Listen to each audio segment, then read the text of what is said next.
Napakatamad mong bata ka. Bumangon ka na dyan at magtrabaho. Baliwala lang ba ang sinabi ko sa iyo kahapon? Nanganak na ang asawa ng kapatid mo. Isang malusog na lalaki. Kailangan niyang magpalakas ng katawan. Nakatunganga ka pa rin dyan. Bilisan mo at mangaso ka ng makakain. Tingnan mo nga iyang kilos pagong mo. Bagay lang sa iyo na wala kang anak na lalaki.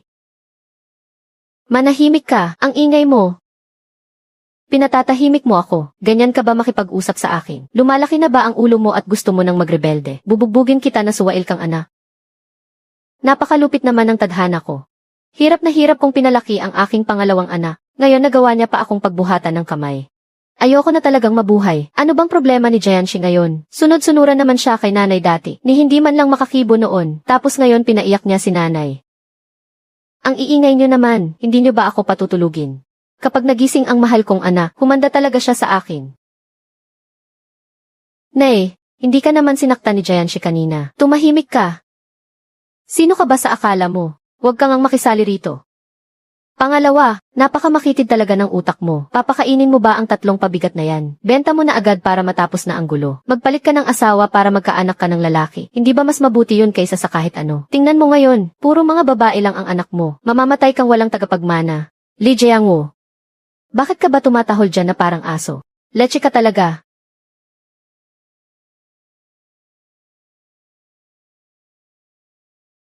Hayop ka. Lakas ng loob mong ipahamak ako. Naniwala pa naman ako sa mga kalokohan mo. Bubugbugin talaga kita ng husto. Tulong. Tulungan niyo ako. Pangalawa, nasisiraan na ng bait. Tulungan niyo siya bilis. Pigilan niyo siya bilis. Mapapatay na sa bugbog si panganay. Napakawalang hiya mo. Bubugbugin talaga kita, punyeta ka. Ano bang ginagawa niyo dyan? Tigil. Sa wakas dumating ka na rin. Kung hindi ka pa dumating baka may napatay na rito.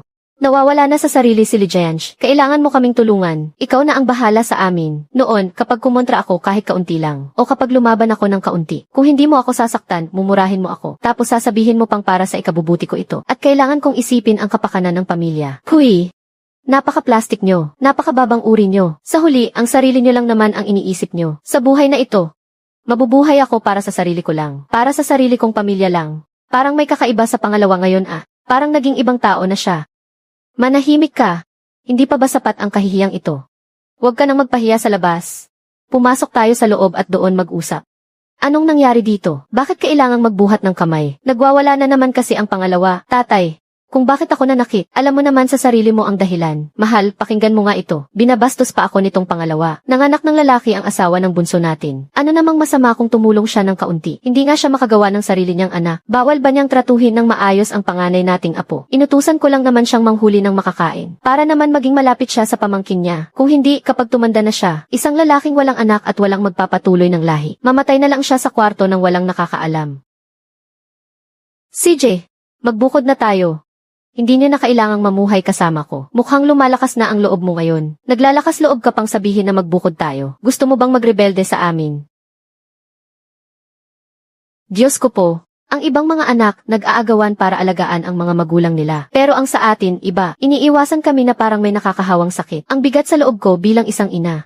Pangalawa, kung kailan mo gustong magbukod, magbubukod agad. Anong karapatan mo? Noong sabihin kong magbukod na tayo, nataranta agad ang mga taong ito. Hindi lang basta pagbubukod ang gusto ko, kundi kukunin ko rin ang lahat ng mga bagay na akin naman talaga. Pwede namang hindi muna tayo magbukod. Pero sa loob ng maraming taon, ako ang may pinakamalaking naitulong dito. Pero ako naman ang may pinakakaunting nakuha. Kailangan nating linawin ang lahat ng ito. Ibigay niyo sa akin ang kulang at nararapat para sa akin. Li Lauer, hindi ka ba tinatabla ng konsensya sa mga sinasabi mo? Parang sinusumbatan mo na niyan sina nanay at tatay. CJ, magkano ba ang gusto mo? Sa loob ng maraming taon na parang hayop ako kung magtrabaho rito. At ang perang ibinibigay ko sa pamilya. Kung hindi 3,000, sigurado akong aabot ng 2,000. Ngayon, 1,000 na lang ang hinihingi ko. At ang matitira ay para na sa mga magulang natin. Kaya huwag niyo na akong paikutan pa. Ano ka mo?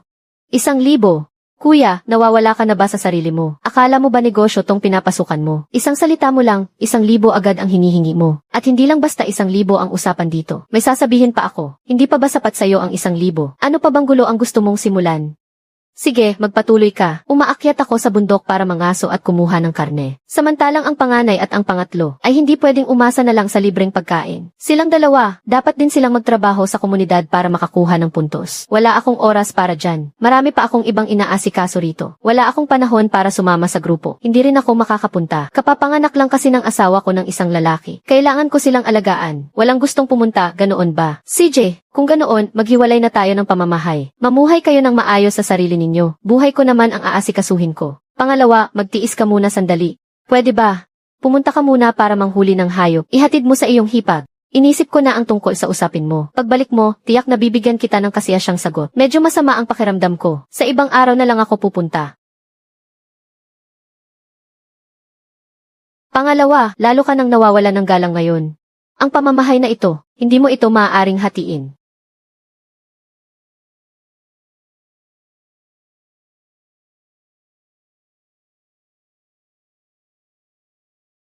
Nagbago ang ugali ng pangalawa kamakailan lang. Tiyak na ang babaeng ito ang palihim na nag-udyok sa kanya. Kailangan ko siyang turuan ng leksyon. Yung asawa ng pangalawa. May isang planggana ng mga damit dito sa kwarto. Pumunta ka roon at labhan mo iyan. Mamaya, gagawin ko. Magpapakulo muna ako ng tubig. Ngayong gabi, siguro ay maglalaga tayo ng karne. CJ. Daya.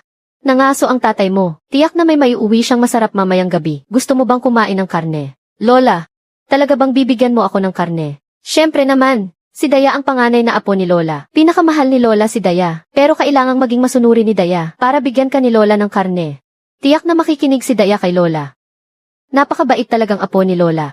Sige na, magpakulo ka muna ng tubig. Lola, may sasabihin sa nanay mo.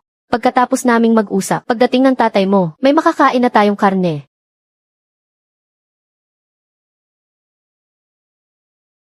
Asawa ng pangalawa, bigla kong naalala.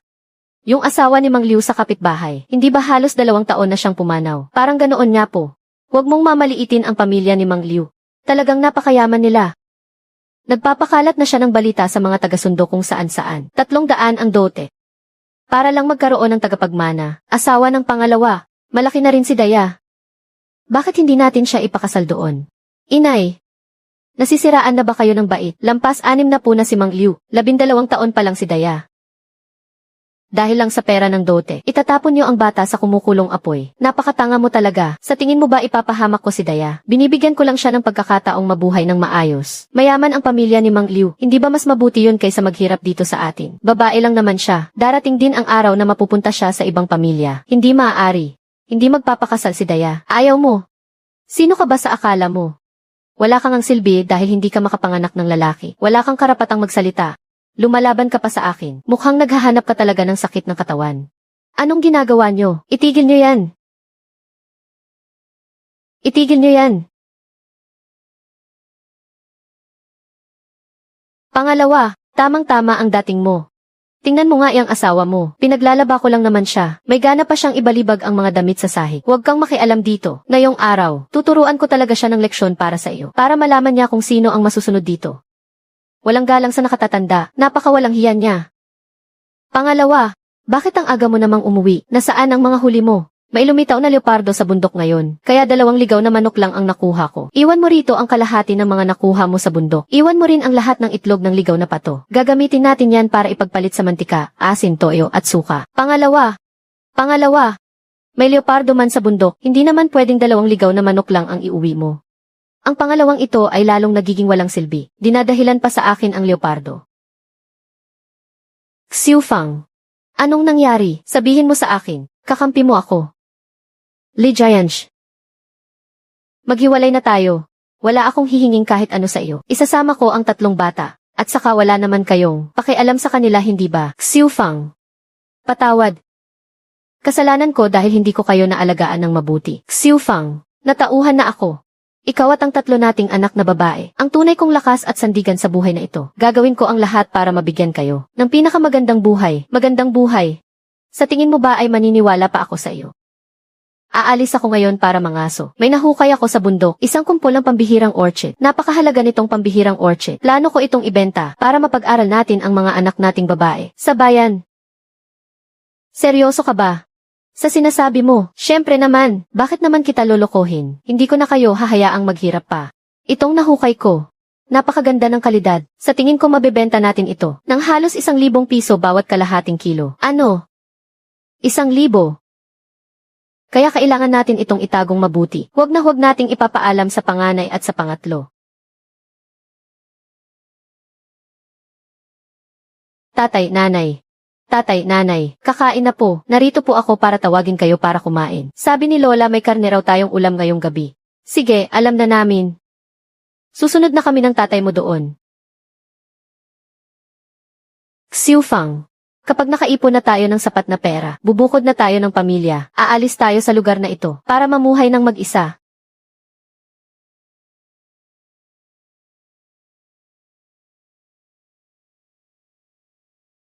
Pangatlo, bakit nakatunganga ka pa dyan? Dalhin mo na ito habang mainit pa. Ihatid mo na ito sa asawa mo. Paano niya ito makakain kapag lumamig na? Opo, sige po. Ihatid ko na po agad ito doon.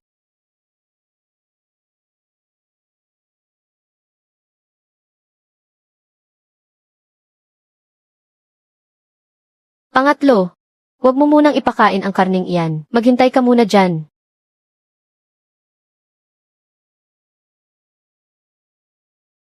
Pangalawa, bakit ka basta-basta kumukuha ng pagkain sa mangkok? Hita ng manok iyan para sa anak ko. Pangalawa, anong balak mong gawin? Kung ano ang gusto kong gawin. Gusto kong makipagbukod na. Ayaw niyo naman, CJ, pero hindi niyo naman alam kung paano magbukod. Pati ba naman karne ng manok hindi niyo kayang hatiin. Itong ligaw na manok, ako ang nakahuli. Ako mismo ang maghahati.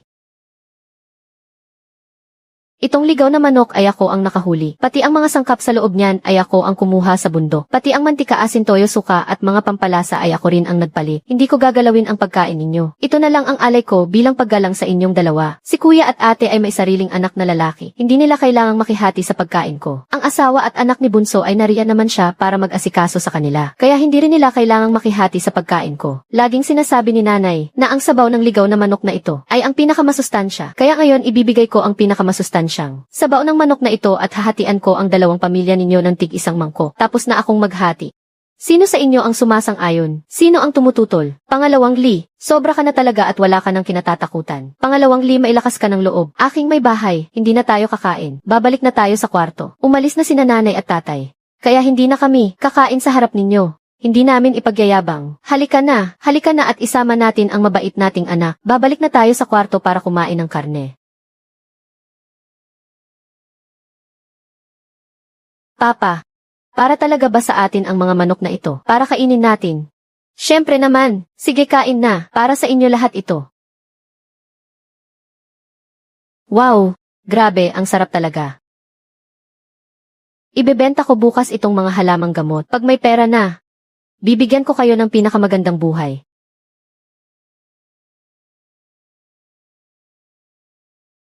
Ano sa tingin nyo? Kinuha ko pa ito habang nangangaso sa kasulok-sulukan ng kagubatan. Iba ka talaga, Kuya Jayansh, 2 taon kang hindi kumilos. Pero nung kumilos ka, ang laking benta agad. Sa ganitong kalidad, hindi bababa sa 1,300 bawat kilo. Itong isang kumpul mo, halos 2.5 kilo na ito. Gagawin ko ng eksaktong 3,000. Ano, payag ka ba? CJ, 3,000 na. Kuya Jayansh, pakibilang mo nga. Ang galing naman, mas malaki pa ito sa inaasahan ko. Walang problema, Kuya Jayansh, ngayong marami ka ng pera. Baka naman, ibibigay mo na naman sa mga sipsip dugo mong kapamilya. Ano bang pinagsasasabi mo dyan? May 3 akong anak na babaeng kailangang mag-aral. Itatabi ko itong pera para sa sarili ko. Sinasabi ko sa iyo, dapat noon mo pa iyan ginawa. Kung ako ang tatanungin mo, Kuya Jayansh, mas mabuting bumukod ka na lang ng pamilya. Walang kwenta mamuhay kasama ang mga taong iyon. Pero may isa pa akong bagay. Gusto kitang paalalahanan. Nabalitaan ko kamakailan lang, na may grupo ng mga mapanganib na masasamang loob na nang i-scam gamit ang sugal. Ang pangatlong kapatid mo ay marami ng perang nakuha sa kanya. Sa nakaraang buhay ko, pinilit ako ng pamilya ko na magbigay ng pera para tulungan siyang bayaran ang tambak niyang utang. Hindi pwede. Kailangan kong makalikom ng sapat na pera sa lalong madaling panahon, tapos humiwalay na agad sa pamilya. Yung sinasabi mong halamang shihu, nabenta na ba? Siyempre nabenta na. Hulaan mo kung magkano ang kinita. Tingnan mo na lang mismo. Malay ko ba?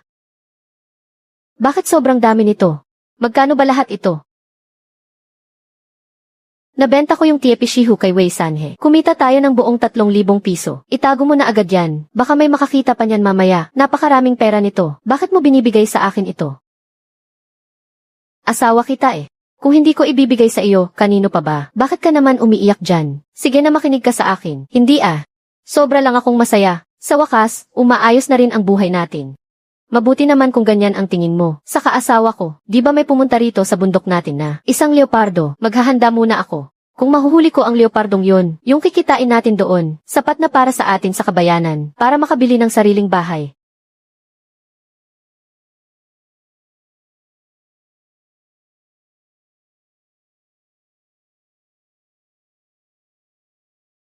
Sige ba? Akalain mo ang pamilya ng pangalawa ay nagtago pala ng napakaraming lihim na pera. Nakakagalit talaga ito. Hindi pwede ito. Kailangan ko itong isumbong kay nanay. Buksan mo ang pinto. Buksan mo agad ito. Nakita ko ang lahat. Nanay, huwag niyo nang kalampagin ang pinto. Ano ba ang ginagawa mo? Ganoon pala. Lakas ng loob mong lock ang pinto. Nagtago ka ng pera no? Ngayon sumasagot ka na sa akin. Dahil sa iyo nahampas lupa kaya siya naging ganyan. Buksan mo ang pinto. Kung hindi ay papatayin kita sa bugbog ngayon. Ang 3,000 pisong iyon ay pinaghirapang kitain ni Giant. Hindi ko hahayaang makuha nila ang pera. Naghahanap pa talaga ng sakit ng katawan. Lola, huwag niyo na pong saktan si Mama. Kayong mga pabigat kayo, tabi kayo riyan.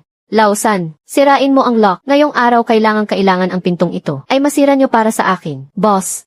Pupunta ako sa bundok bukas para mangaso. Bibili ako ng karne para gawing pain.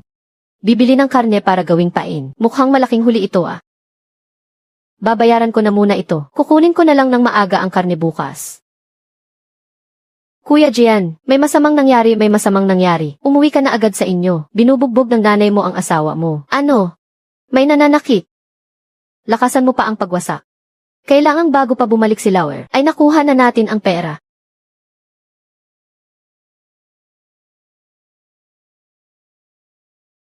Kahit patayin niyo pa ako sa bugbog, hindi ko pa rin kayo hahayaang makapasok sa loob. Kuya, bakit hindi pa kayo pumunta rito para tumulong? Nagtago ng pera, bilis buksan mo na ang pinto.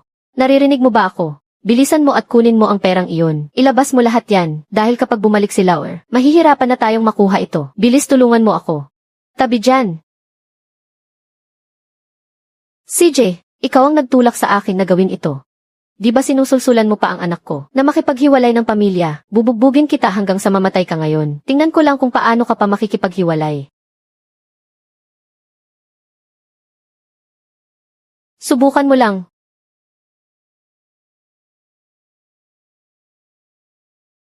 Tatay, salamat at nakauwi ka na rin tatay. Muntik nang mapatay si nanay sa bugbog. Tatay tulungan niyo po kami. Lauer. Tamang-tama ang dating mo. Tingnan mo nga itong asawa mo. Ang bastos niya. Nagnanakaw siya ng pera sa likod ko at sinasagot-sagot pa ako. Kaya ngayon bilang ina mo, kailangan kong bigyan siya para sa iyo ng matinding leksyon ngayon din. Giant, narito si Danyang para sabihin sa iyo ang totoong nangyari mula sa puso ko. Walang kasalanan si Xiuxiu ngayon at wala siyang ginawang mali. Hindi lang sinira ng nanay mo ang pinto niyo ngayon, kundi binugbog pa niya ito ng walang awa. Kung nahuli ka pa ng kaunti sa pag-uwi, kahit ilang minuto lang, muntik nang mapatay si Xiufang ng buhay dahil sa tindi ng bugbog sa kanya. Ang matandang babaeng iyan ng pamilya Li ay kilala sa buong baryo natin bilang isa sa pinakamalupit at pinakamarahas. Kapag nambubugbog na siya ng tao, ay wala talaga siyang awa at pakialam kung mapatay niya ito. Hay naku! Kung ako ang tatanungin, itong si pangalawa, napaka-irresponsable talaga sa araw-araw. Sarili niyang asawa at anak, hindi niya man lang maipagtanggol. Tingnan mo ang pamilyang ito. Kung hindi binubugbog ay nagugutom. Ang laking dusa kapag kasama siya. Lahat ng ito ay usapin ng pamilya naming mga Li. Sarili naming pampamilyang usapin. Ano ang pakialam ninyong mga pakialamerong walang magawa sa buhay? Isara ninyong lahat ang mga bibig ninyo. Ngayon ayaw ninyong mapahiya. Kayong pamilya Li na binubuo ng ilang kabahayan. Isa-isang nakadikit kay pangalawa para sumipsip ng dugo. Mukhang-mukha talaga kayong mga vampira. Kahit ang sarili ninyong apo, nakuha ninyong ibenta sa liblib na bundok, may lakas kayo ng loob na gawin iyan ngayon, tapos natatakot kayong kutyain at pagsismisan ng ibang tao. Pangalawa, wag kang makikinig sa mga salot sa labas na iyan, na nagkakalat ng chismis. Ginagawa lang naman ito ni nanay para sa ikabubuti mo ha. Ang asawa mong iyan na napakaitim ng budhi, araw-araw na nagtatago ng mga gamit ng lihim sa iyo, hindi man lang ibigay sa akin bilang respeto. Sadyang ayaw niya lang talaga na maging maayos ang buhay ng pamilya nating mga Li. Karapat dapat lang siyang saktan. Xiufang, ano ang itinago mo? Pangalawa naman, huwag mong sabihing magpapakagago ka na naman ngayon, at kakampihan mo pa rin. Ang nanay mong palaging may kinikilingan. Huwag ka nang maging tanga at magbulag-bulagan. Ang asawa mo kanina lang, muntik ng tuluyan. Mapatay sa bugbog ng sarili mong nanay. Tinatanong kita, ano ba talaga ang itinago niya? Sa simula pa lang naman ay, ang mga gamit ng pangalawang pamilya namin. Kailangan pa bang itago yan? Ha? Narinig ko lang din naman iyan sa asawa ng panganay. Sinabi niyang nakita niyang may itinago si Xiufang. Nagtatago raw ng pera. Kung hindi niya itatago sa akin, saan naman niya ito itatago? Sa bahay niyo ba? O doon sa bahay ng pangatlo? Sa loob ng maraming taon, ibinuhos ko ang buong puso ko rito. Nagpakapagod ako para magkapera at buhayin ang pamilyang ito. Lumalabas pa ako para mangaso, at ibinibigay ko ang lahat ng nakukuha ko sa inyo. Pero ang panganay at ang pangatlo ay walang ginagawa buong araw. Puro lang sila pasarap sa buhay at patambay-tambay. Pinagsabihan niyo ba silang dalawa kahit kailan? Samantalang ang tatlong anak kong babae, mula nang isilang ay kinasuklaman na ng buong pamilya. At kahit lumaki na sila ngayon, niwala man lang silang disenteng pangalan hanggang ngayon. Si Xiufang naman mula nang ikasal sa akin at tumira rito. Kung hindi nagugutom, ay palagi namang pinapagalitan at sinisigawan. At ngayon may gana ka pang pangaralan ako tungkol sa tama at mali. Bakit ang mga pag-aari namin ay kailangan pang hatiin sa inyo? Bakit kahit kaunting sariling ipon ko ay hindi ko pwedeng itabi? Bakit ako pagod na pagod araw-araw? Habang ang panganay at ang pangatlo ay walang ginagawa. Sagutin niyo ako kung bakit. Bakit? Babalaan ko kayong lahat. Simula sa araw na ito, walang sino man sa inyo ang pwedeng humawak sa mga gamit ko. Hindi ba palagi niyo namang sinasabi na ang asawa't anak ko ay walang kwenta at palaging may mali sa kanila? CJ, ngayong araw na ito, magbubukod na tayo ng tuluyan. At putulin na natin ang ugnayan habang buhay. Ang galing ng pangalawang anak mo, dapat lang na ganyan. Matagal ka na dapat bumukod. Giants, sa wakas na tauhan ka rin. Isang pamilya kayo ng mga linta. Matagal na dapat nating pinutol ang pakikipag-ugnayan sa kanila. Nay, ngayong beses seryoso na si pangalawa na makipagbukod. Anong gagawin natin? Nay, isang buwan pa lang ang anak ko. Kapag bumukod tayo, sino nang magpapakain sa kanya? Akala ko nung una, kapag pinilit natin siya, susunod din si pangalawa ng kusa. Hindi ko akalaing lalaban siya ng ganito. Talagang makikipagbukod na siya. Diyos ko, anong gagawin natin? Pangalawa, huwag kang padalos-dalos. Huwag ka namang makipagbukod ng tuluyan. Antayin muna nating dumating ang tatay mo. Pag-usapan muna natin ulit ito. Pwede ba? Walang silbi kahit sino pa ang dumating. Ngayong araw, tiyak na aalis at bubukod na ako. Suwail na anak, talagang nagre-rebelde ka na sa akin. Ha? Nandito ka na pala. Halika nga rito at tingnan mo kung sino ang tama. Nakakahiya sa mga kapitbahay natin. Hindi ko na alam kung anong sasabihin ko. Tay, ang malas talaga ng buhay ko. Kasalanan nito ng walang kwentang manugang na ito. Siya ang nag-umpisa ng gulo rito. Ayaw na ngang makisama sa atin ni pangalawa. Aray. Tay, nababaliw ka na ba? Bakit mo ako sinasaktan? Ikaw naman kasi ang nanggugulo rito. Sino pa ba ang dapat kong saktan kundi ikaw? Nilagay mo sa kahihiyan ang mukha ko. At ikaw naman, ano? Sasaktan mo rin ba ako? Huwag, itay. Huwag po kayong magalit. Galit lang po si Kuya Jayanshi kanina. Kaya pakiusap. Huwag niyo na po siyang saktan. Ikaw, humingi ka ng tawad sa nanay mo. Sinasabi kong pumunta ka doon. O sige na mag-alisan na kayo. Huwag na kayong makiusyoso. Bumalik na kayo sa mga bahay ninyo. Session. Tawagin mo nga rito si Kapitan. Magbubukod na kami ng pamilya. Papuntahin mo siya rito para sumaksi. Teka muna, Session. Bumalik ka muna doon. Kakausapin ko muna si Jayanshi. Xiufang, ipasok mo muna ang mga bata sa loob. Sige, pumasok na muna kayo. Makinig ka sa akin. Hay naku. Pangalawa naman. Bakit kailangan pa nating umabot sa ganito? Kapag nagpatuloy pa ito, mapapahiya lang ang pamilya natin. Mas mabuti nang mapahiya kaysa mawalan ng anak. Ang tatlo kong anak na babae ay muntik nang ibenta ninyong lahat. Iyang matandang si Liu ay halos kasing edad mo lang. Huwag mong sabihing hindi mo alam iyon. Tao pa ba kayong lahat? Gusto lang naman namin nakausapin ka at ang asawa mo para pag-usapan ito. Walang kwentang pag-uusap.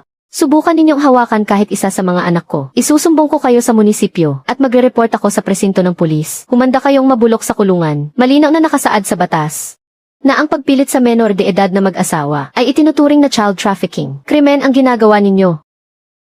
Sinumang magbalak muli na pakialaman ang anak ko, papatayin ko talaga siya. CJ, naiintindihan ko na. Huwag kang mag-alala. Sa susunod ang mga ganitong bagay, hindi na maulit. Alam mo, hindi sapat. Gusto ko nang magbukod. Yung kabayaran na sinabi mo nung nakaraan, pumayag na ako. Bakit kailangan mo pang magbukod? Kukunin ko ang kabayaran at hihiwalay din ako. Ayoko nang manatili rito. Pangalawa, huwag mo namang sagarin ang lahat.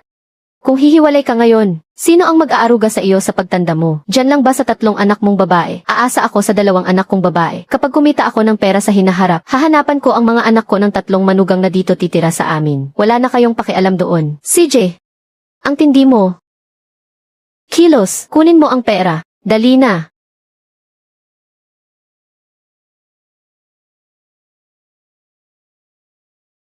Kilos na.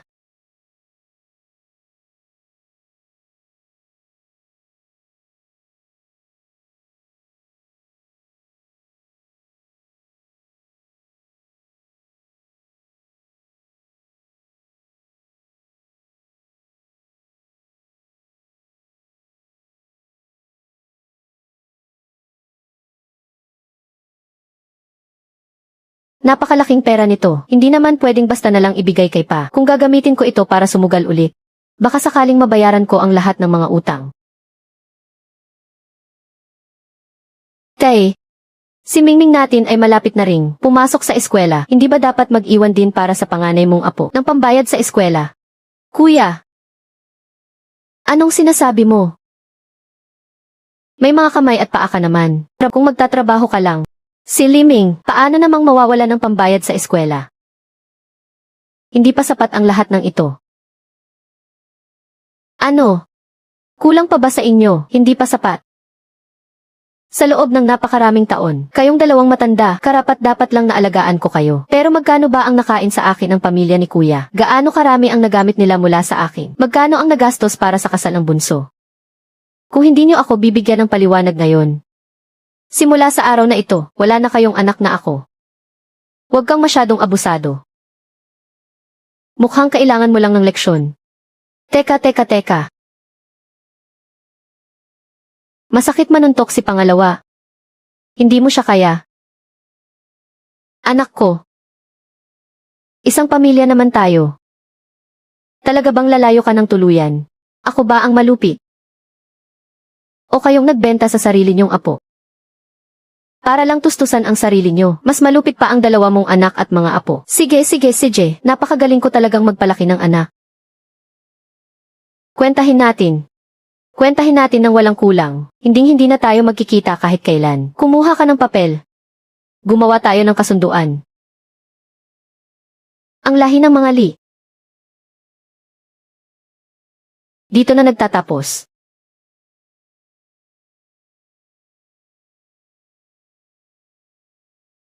Itabi mo itong kasulatan ng utang. Halika, susubuan ka ni Papa. Masarap ba? Masarap po. Ang sarap-sarap po. Basta gusto ng anak natin. Araw-araw nang bibilhin ito ni Papa para sa inyo. Sus, ikaw talaga. Bibili araw-araw. Napakalaking pera niyan. Ano ba naman ang pera? Halika rito, asawa ko. Tikman mo rin. Ano ba yan? Ang tanda-tanda ko na para kumain pa ng candy. Itabi mo na lang lahat para sa kanila. Hindi pwede yon, kailangan kumain kayong lahat. Susubuan kita ng isa.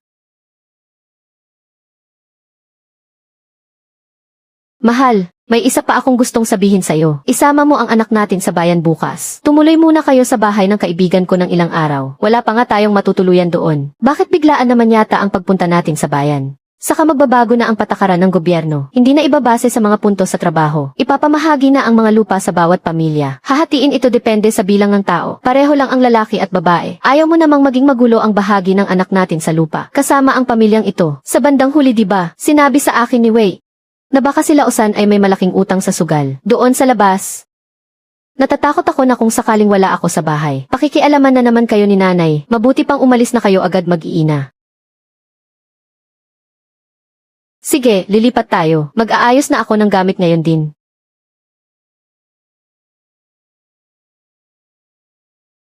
Tatay, lilipat na po ba tayo ng bahay?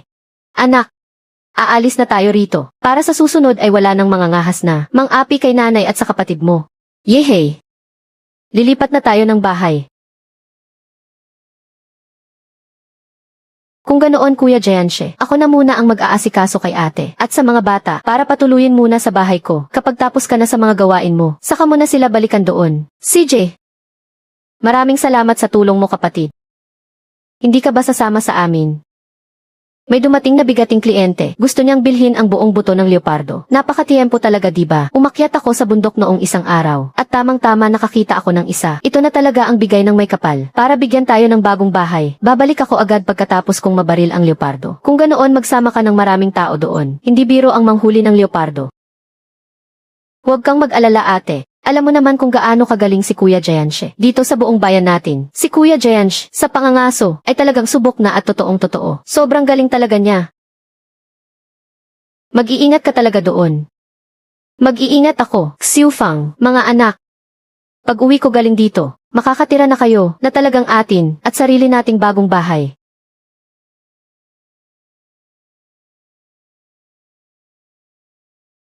Ang ibinigay sa akin ni Sanhe, itong kakaibang gamit mula sa kanluran, ay talagang napakahusay na bagay. Dahil sa teleskopyong ito, kaya ko nang barilin mula sa malayo, at direktang mapatay ang hayop na iyon. Hindi ko na kailangang mag-alala pa, na makipagbuno ng malapitan sa kanya. Dito ko mismo noong nakaraan, natagpuan ang mga bakas ng kuko ng dambuhalang hayop na iyon. Ngayong araw dito lang ako mag-aabang at magmamatsyag, at tiyak na ang munting halimaw na ito, ay lalabas din sa paghihintay ko. Aba, matindi. Ang munting halimaw na ito, dumating din sa wakas.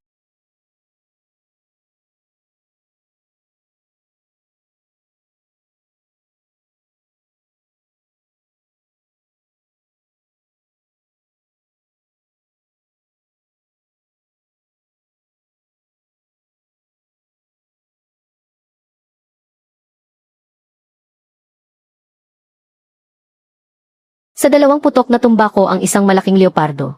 Pwede na rin. Hindi pa naman nawawala ang aking husay. Kuya Jayanche, grabe ka talaga. Napatumba mo talaga ang dambuhalang leopardo na iyon. Diyos ko po. Napakalaking leopardo naman ito. Kuya Jayanche, kapag hindi ka kumilos ayos lang, pero kapag gumalaw ka na ay gulat ang lahat. Napakahusay mo talaga. Xiu Fang, mga anak, napatay ni Papa ang leopardo. Ang pamilya natin, sa wakas ay magkakaroon na ng para sa atin. Totoong tahanan. Jayanche, nakabalik ka na. Papa ni Jayanche. Ayos ka lang ba? Nasugatan ka ba? Ayos lang ako, para sa isang leopardo lang naman. Paano naman ako masusugatan? Papa, nakahuli ka ba ulit ng ligaw na manok ngayon? Hindi nakahuli si Papa ng ligaw na manok ngayon, pero sa pagkakataong ito ay si Papa. Nakahuli ng isang malaking leopardo. Malaking leopardo, napakalaki ba talaga? Naman, mas malaki pa kay Papa. Masarap ba ang karne ng leopardo? Hindi rin alam ni Papa, mamayang hapon natin, lutuin ang karne ng leopardo at kainin, okay ba?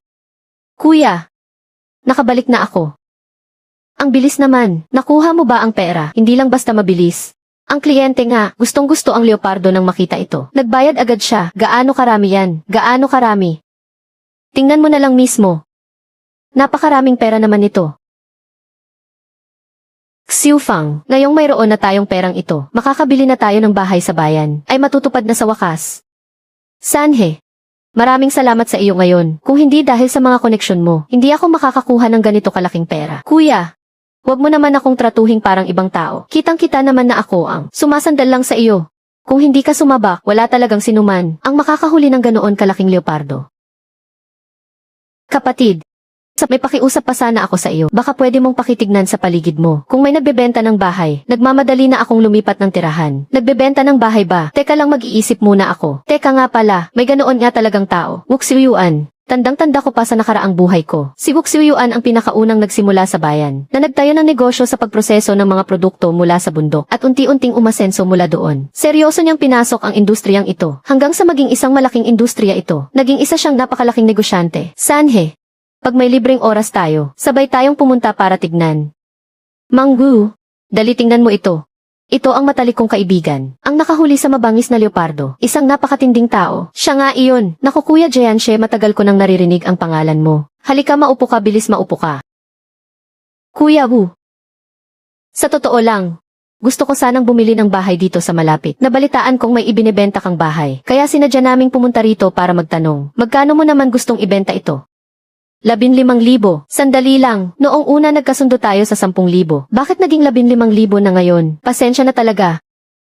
Kasi gipit ang negosyo ko ngayon at kulang sa pondo. Kailangan ko talaga ng pera ngayon. Kahit gaano ka pa kagipit sa pera, hindi mo naman dapat pagsamantalahan ang kaibigan ko ng ganyan. Sa negosyo ang pinakamahalaga ay ang pagiging tapat. Hindi pwedeng bawiin ang pinagkasunduan. Kuya Wu, gusto kong bilhin ang bahay na ito, pero 10,000 lang ang hawak ko ngayon. Masyadong mabigat para sa akin ang 15,000.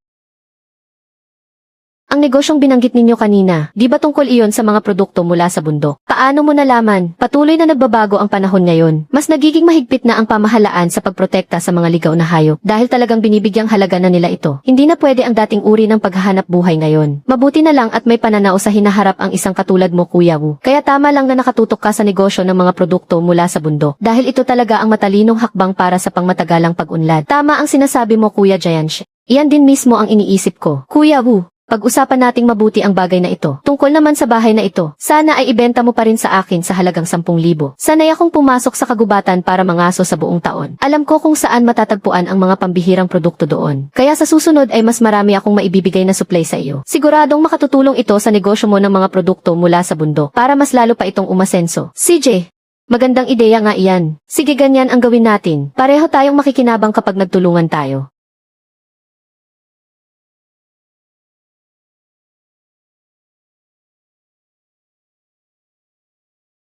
Jiansh, hindi ba ako nananaginip lang? Nakalipat na talaga tayo sa bago nating bahay. Aking mahal na asawa, simula ngayon, ito na ang bago nating tahanan.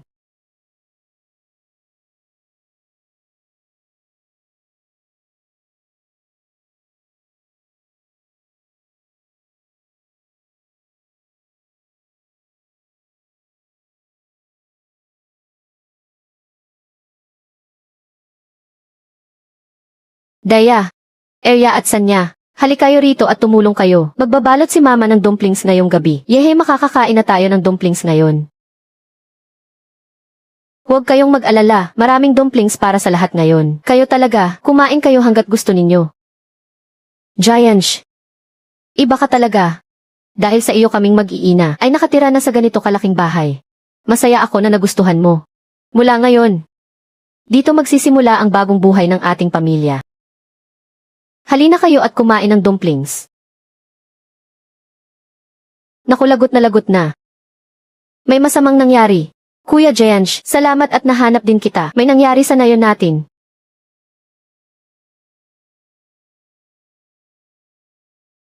Xishan, huwag kang magmadali, dahan-dahan ka lang magsalita. Ano bang nangyari? Kuya Jiansh, may nanggugulong baboy ramo sa nayon natin. Marami na silang nasaktan. Baboy ramo. Hindi naman ako ang nag-iisang mangangaso sa nayon natin. Hindi ba kaya ng ibang tao na gawan iyon ng paraan? Naku, huwag mo nang banggitin. Iyong mga matatanda, puro lang naman sila salita. Pero kapag kikilos na, kahit porma man lang hindi maitama. Yung mga bata naman mas malala pa, masyadong padalos-dalos, walang pakundangan. Galit na galit tuloy yung baboy ramo sa kanila. Matapos kong pag-isipan, ikaw lang ang makakaayos ng problemang ito. Kapag nagwala ang baboy ramo, madali itong makapanakit ng tao. Kailangang malutas na natin ito. CJ, ihahanda ko lang ang mga gamit ko. Sasamahan kita pabalik sa nayon ngayon din.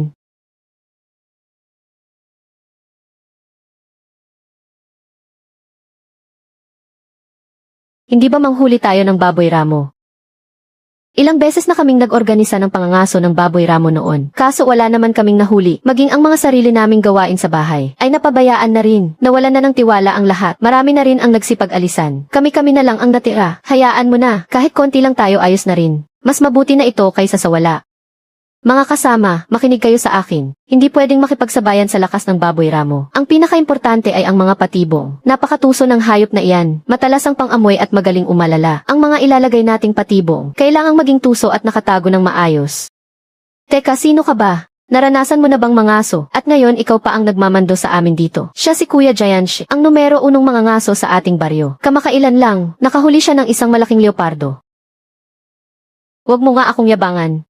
Kunwari alam talaga ang ginagawa. Kung talagang may lakas ka ng loob, hayaan mo siya. Mapatay ang lahat ng mga baboy ramo ng mag-isa. Hindi naman makatarungan yan eh. Ang daming baboy ramo niyan. Tapos hahayaan mo lang si Kuya Jiansh na pumatay sa lahat ng yan mag-isa. Hindi ba parang pinahihirapan mo na siya niyan? Puro ka lang naman salita, walang namang gawa. Di ba hindi kayo naniniwala sa akin? Sa kakayahan ko. Madali lang yan.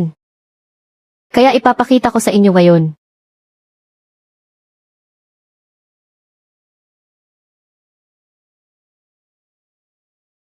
Ngayong araw na ito, panoorin ninyo kung ano ang totoong galing.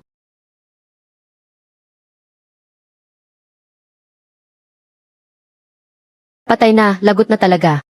Noong nakaraan, isang malaking baboy ramo pa lang. Nahirapan na tayong lahat na harapin ito. Tapos ngayon biglang may sumulpot na 3 baboy ramo. Sobra na ito, paano na yan? Sandali lang kuya, huwag kang padalos-dalos. Teka muna, maghintay ka muna. Babalik ako para humingi ng tulong sa iba. Huwag na. 3 baboy ramo lang naman yan. Kaya ko silang harapin ng mag-isa. Nagmamayabang ka pa rin talaga. Ikaw, papatay ng 3 baboy ramo. Kapag sumugod ang mga baboy ramong yan dito, baka mapatay ka lang ng mga yan. Tumigil ka na nga lang, kung talagang ayaw ninyong maniwala. Gusto ninyo bang makipagpustahan sa akin? Sige, magpustahan tayo. Ano ang pustahan natin? Kung kaya ko ngayon na, mapatumba ang 3 baboy ramong yan. Kailangan mong sumunod sa plano ko. Para sa mga baboy ramo rito sa baryo natin. Paalisin silang lahat dito. Walang problema, lalaban ako dyan. Pero kapag natalo ka, magbibigay ka sa akin ang 300 piso. CJ, kasunduan na yan. Kuya Jayansh, hindi biro ang manghuli ng baboy ramo. Nakipagpustahan ka pa talaga sa kanya. Session, huwag kang pakalat-kalat. Tingnan mo kung paano ko mapapatumba ang mga baboy ramong ito. Kuya Aksisyon, hayaan mo na nga ang taong yan. Mahilig lang talagang magmayabang yan. Kapag nasaktan siya mamaya, sarili lang niya ang dapat niyang sisihin. Bakit? Hindi ka makabaril no? Natatakot ka na yata eh. Ang galing mong magkunwari kanina ah. Makapal ang balat at karne ng baboy ramo. Kailangang lumapit ng husto para mapatay sa isang putok lang. Kuya Jayansh, mag-ingat ka. Patay hindi nga tinamaan. Takbo dali, ang lahat. Tumakbo kayong lahat. Huwag kayong magmadali. Hayaang lumipad muna ang bala ng sandali.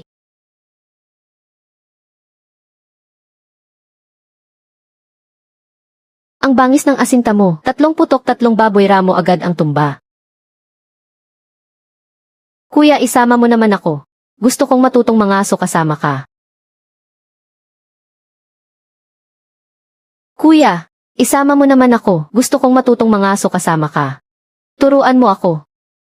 Gusto ko ring matuto. Kuya Jayansh, napakahusay mo talaga. 3 putok 3 baboy ramo agad ang tumba. Ang husay mong umasinta dito sa baryo natin. Walang kapantay talaga.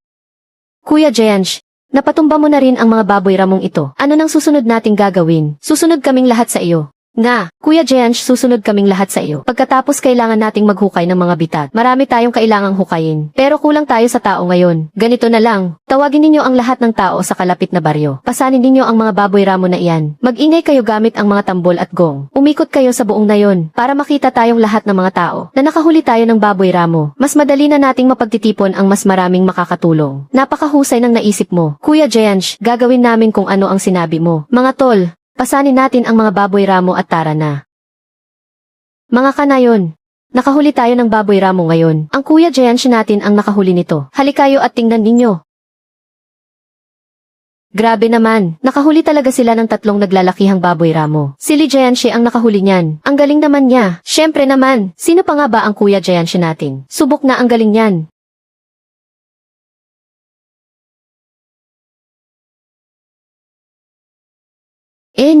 Ano naman ang dapat ipagmayabang doon? Nakahuli lang naman siya ng ilang baboy ramo. Kadalasan kapag nakakahuli ng baboy ramo sa baryo, namamahagi sila ng karne ng baboy. Gaano na ba katagal mula noong huli tayong nakatikim ng karne? Nakahuli si Tio ng baboy ramo, pero hindi man lang tayo sinabihan. Imposible naman na kapag naghati-hati na ng karne, ay hindi niya tayo bibigyan. Anak na walang utang na loob. Subukan lang niya. May karne na nga tapos hindi pa ibabahagi sa sariling pamilya. Ipamimigay pa ba niya sa ibang tao? Hindi maaari. Kailangan ko siyang puntahan at kausapin. Teka lang, huwag kang pumunta. Kung talagang nagmamatigas si Lau na huwag mamigay ng karne, mapapahiya ka lang din kapag pumunta ka doon. Dito lang tayo maghihintay. Hindi ako naniniwala na talagang puputulin na niya ang relasyon niya sa atin. Nakikipagmatigasan lang sa akin si Lau. Hindi talaga ako naniniwala na kaya pa niyang magpatuloy ng ganyan. Walang magluluto ng hapunan ngayong gabi. Maging mahinahon lang kayo at hintayin nating ihatid ni Lau ang pagkain sa pintuan natin. Huwag kayong magmadali dahil lahat ay may bahagi. Pumila kayo ng maayos. Jayansh, ang galing mo talaga. Nakapatay ka ng ganoon kalaking baboy ramo. Lahat tayo ay makikinabang sa ginawa mo para makakain ng karne. Tio Hongwei, wag ninyo po akong tratuhin na parang ibang tao. Hindi pa tapos ang paghuli natin sa mga baboy ramo. Bukas ay magpapatuloy tayo. Mag-imbita pa tayo ng ibang taga-nayon na sumama sa bundok. Tio Hongwei, maihihilingin sana ako sa inyo. Pwede po ba akong makitira sa inyo ngayong gabi? Hindi ka ba uwi para matulog doon? Gusto ko sanang makipag-usap kay Xishun para pag-usapan ang paghuli sa mga baboy ramo. Masyado na kasing gabi, kaya mas mabuti pang huwag na akong umuwi. Sa bagay tama ka, ang bagay na ito ay kailangan talaga nating pag-isipang mabuti. Sige kung ganoon, dito ka na muna matulog. Tatay, gabi na at madilim na ang paligid. Maghihintay pa ba tayo? Nga. Ang mga kapitbahay ay kumakain na ng karne ng baboy. Ang bango-bango ng amoy nito. Amoy na amoy ko kahit sa kabila ng pader. Huwag kang magmadali, hintay pa tayo ng kaunti. Imposibleng hindi pupunta ang loko-lokong iyon. Lilaw napakapasaway mong bata ka. Nanggagalaiti ako sa galit.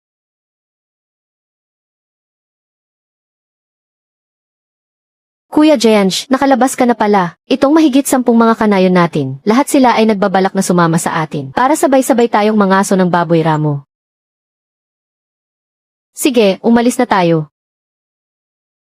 Mga kanayon, napakaraming baboy ramo sa pagkakataong ito. Hindi sapat na mayroon lang tayong mga baril pampangaso. Kailangan din nating humukay ng mga patibong. Xishun, parang hindi naman tama iyan. Noong huling ang humukay tayo ng patibong ay halos mamatay-matay na tayo sa pagod at wala man lang tayong nahuling baboy ramo.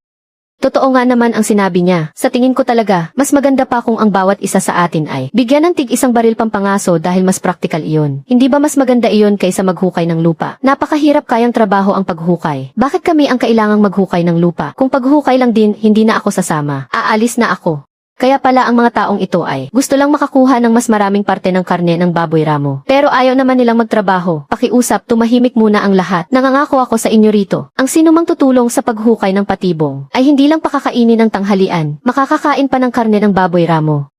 Basta't magsisikap kayo sa pagtulong. Dodoblehin ko ang parte ninyong karne. Payag ba kayo rito? Sapat na ang sinabi mong iyan. Sige, payag kami riyan. Jianj talaga. Ikaw talaga ang laging may magandang paraan. Di hamak na mas magaling ka kaysa sa iba. Pero matagal-tagal ka na ring nakabalik dito. Ni hindi mo man lang dinadalaw sila nanay at tatay. Hindi rin naman pwede yun. Hindi naman sa ayaw kong umuwi. Kasi kapag umuwi ako gumagawa lang sila ng gulo. Kaya huwag na lang siguro, hindi na lang ako uwi. Para man lang tumahimik ang buhay ng lahat. Sa bagay nga naman, kung ako ang tatanungin mo dapat talaga ay magbago na ang ugali ng mga magulang nyo. Para hindi naman umabot sa ganito. Ang matinding kaguluhan na ito. Huwag kang mag-alala, kakausapin ko sila kapag may pagkakataon ako para pangaralan. Kuya, may nangyaring masama sa bahay. Dali sumama ka na sa aking umuwi. Kuya, may nangyaring masama sa bahay, dali sumama ka na sa aking umuwi. Bakit ka ba natataranta dyan? Naalala ko na bigla, sa mga oras na ito. Malamang ay may pumunta sa bahay para maningil ng utang. Hinihinga ng pera ang pangatlo nating kapatid. Noong nakaraang buhay ko, ginamit nyo ang 3 kong anak na babae para lang magkapera. Para pambayad sa utang nyo sa sugal. Sa parehong patibong na yan, hindi na ako muling mahuhulog ng 2 beses. Ngayong buhay ko naman, direkta ko na silang dinala sa bayan para doon protektahan. Kahit pa magbalak kayo ng kung ano-ano, mapudpud man ang utak nyo sa kakaplano. Hindi nyo pa rin ako magagawang utuin o biktimahin. Bakit ka ba natataranta dyan? Sabihin mo ng maayos at dahan-dahan ang problema. Nandito naman si Kapitan kasama natin ngayon Si Zhao Sangu mula sa katabing baryo ang pumunta rito para manggulo. May kasama siyang 2 tao na pilit na pumasok sa loob ng bahay. Zhao Sangu. Kailan pa ba binangga ng pamilya natin ang taong yan? Sige nga magpaliwanag ka. Tungkol doon ako, wala talaga akong alam kung ano ang nangyayari doon. Basta, umuwi ka na agad. Kanina pa balisa sina mama at papa. Kapag hindi mo ipinaliwanag ng maayos, hindi talaga ako uwi. Huwag mo nang ilihim sa akin. Nalagay sa gulo sila Usan. Nagsusugal sa labas. Nagkautang siya ng mahigit 1,000 piso. Ang nagpapautang na si Zhao Sangu. Pumunta na mismo rito sa bahay. Paano na ito ngayon? Tulungan mo naman kami. Ano nang sinabi mo? Nagsugal sila Usan. Lauer. Sige na nagmamakaawa na si kuya sa iyo. Nagmamakaawa ako umuwi ka na agad para tingnan. Sa ngayon ikaw lang, ang tanging makakaluta sa problemang ito. Hindi ako pupunta. Wala rin akong pera. Hindi ba noong nakaraang araw lang ang pamilya ay nagbigay sa iyo ng 1,000 piso? Ubos na. Nagastos ko na lahat. Paano mangyayari iyon? Paano naubos agad ang 1,000 piso ng ganoon kabilis? Paano mo naman ginastos iyon? Bakit? Pera ko ang ginagastos ko. Kailangan ko pa bang magulat sa inyo? Jianj, huwag na kayong mag-away. Mas mabuti pang umuwi ka muna para tingnan. Tito Hongwei. Sige, uwi muna ako para tingnan. Ang mga taong naniningil ng utang, baka hindi ganoon kadaling paalisin. Kung hindi ako makabalik sa loob ng kalahating oras, isama mo ang mga tauhan ng seguridad para tumulong. Naiintindihan ko. Huwag kang mag-alala. Mabagal kasing mag-isip si kuya. Ang bagal makiramdam. Parang tuod lang palagi sa harap ni nanay at tatay. Bakit hindi natin samantalahin habang mainit pa at malaki ang gulo na ginawa ng pangatlo? Sabihan natin si kuya na magmungkahi na ring magbukod ng pamilya para hindi na rin makapamerwisyo pa ang pangatlo. Pangalawa, tara na, umuwi na tayo ng mabilis. Hindi naman tayo nagmamadaling umuwi. Kuya, may gusto sana akong sabihin sa iyo. Kuya, sino ang magbabayad sa utang sa sugal ng pangatlo? Naghahanda ng magbayad sina nanay at tatay. Kung hindi babayaran, anong magagawa natin? Gumagawa kasi ng matinding gulo si Zhao Sangao at ang mga kasama niya. May pera pa ba ang pamilya natin? Hindi ko alam eh. Siguro naman, mayroon pa.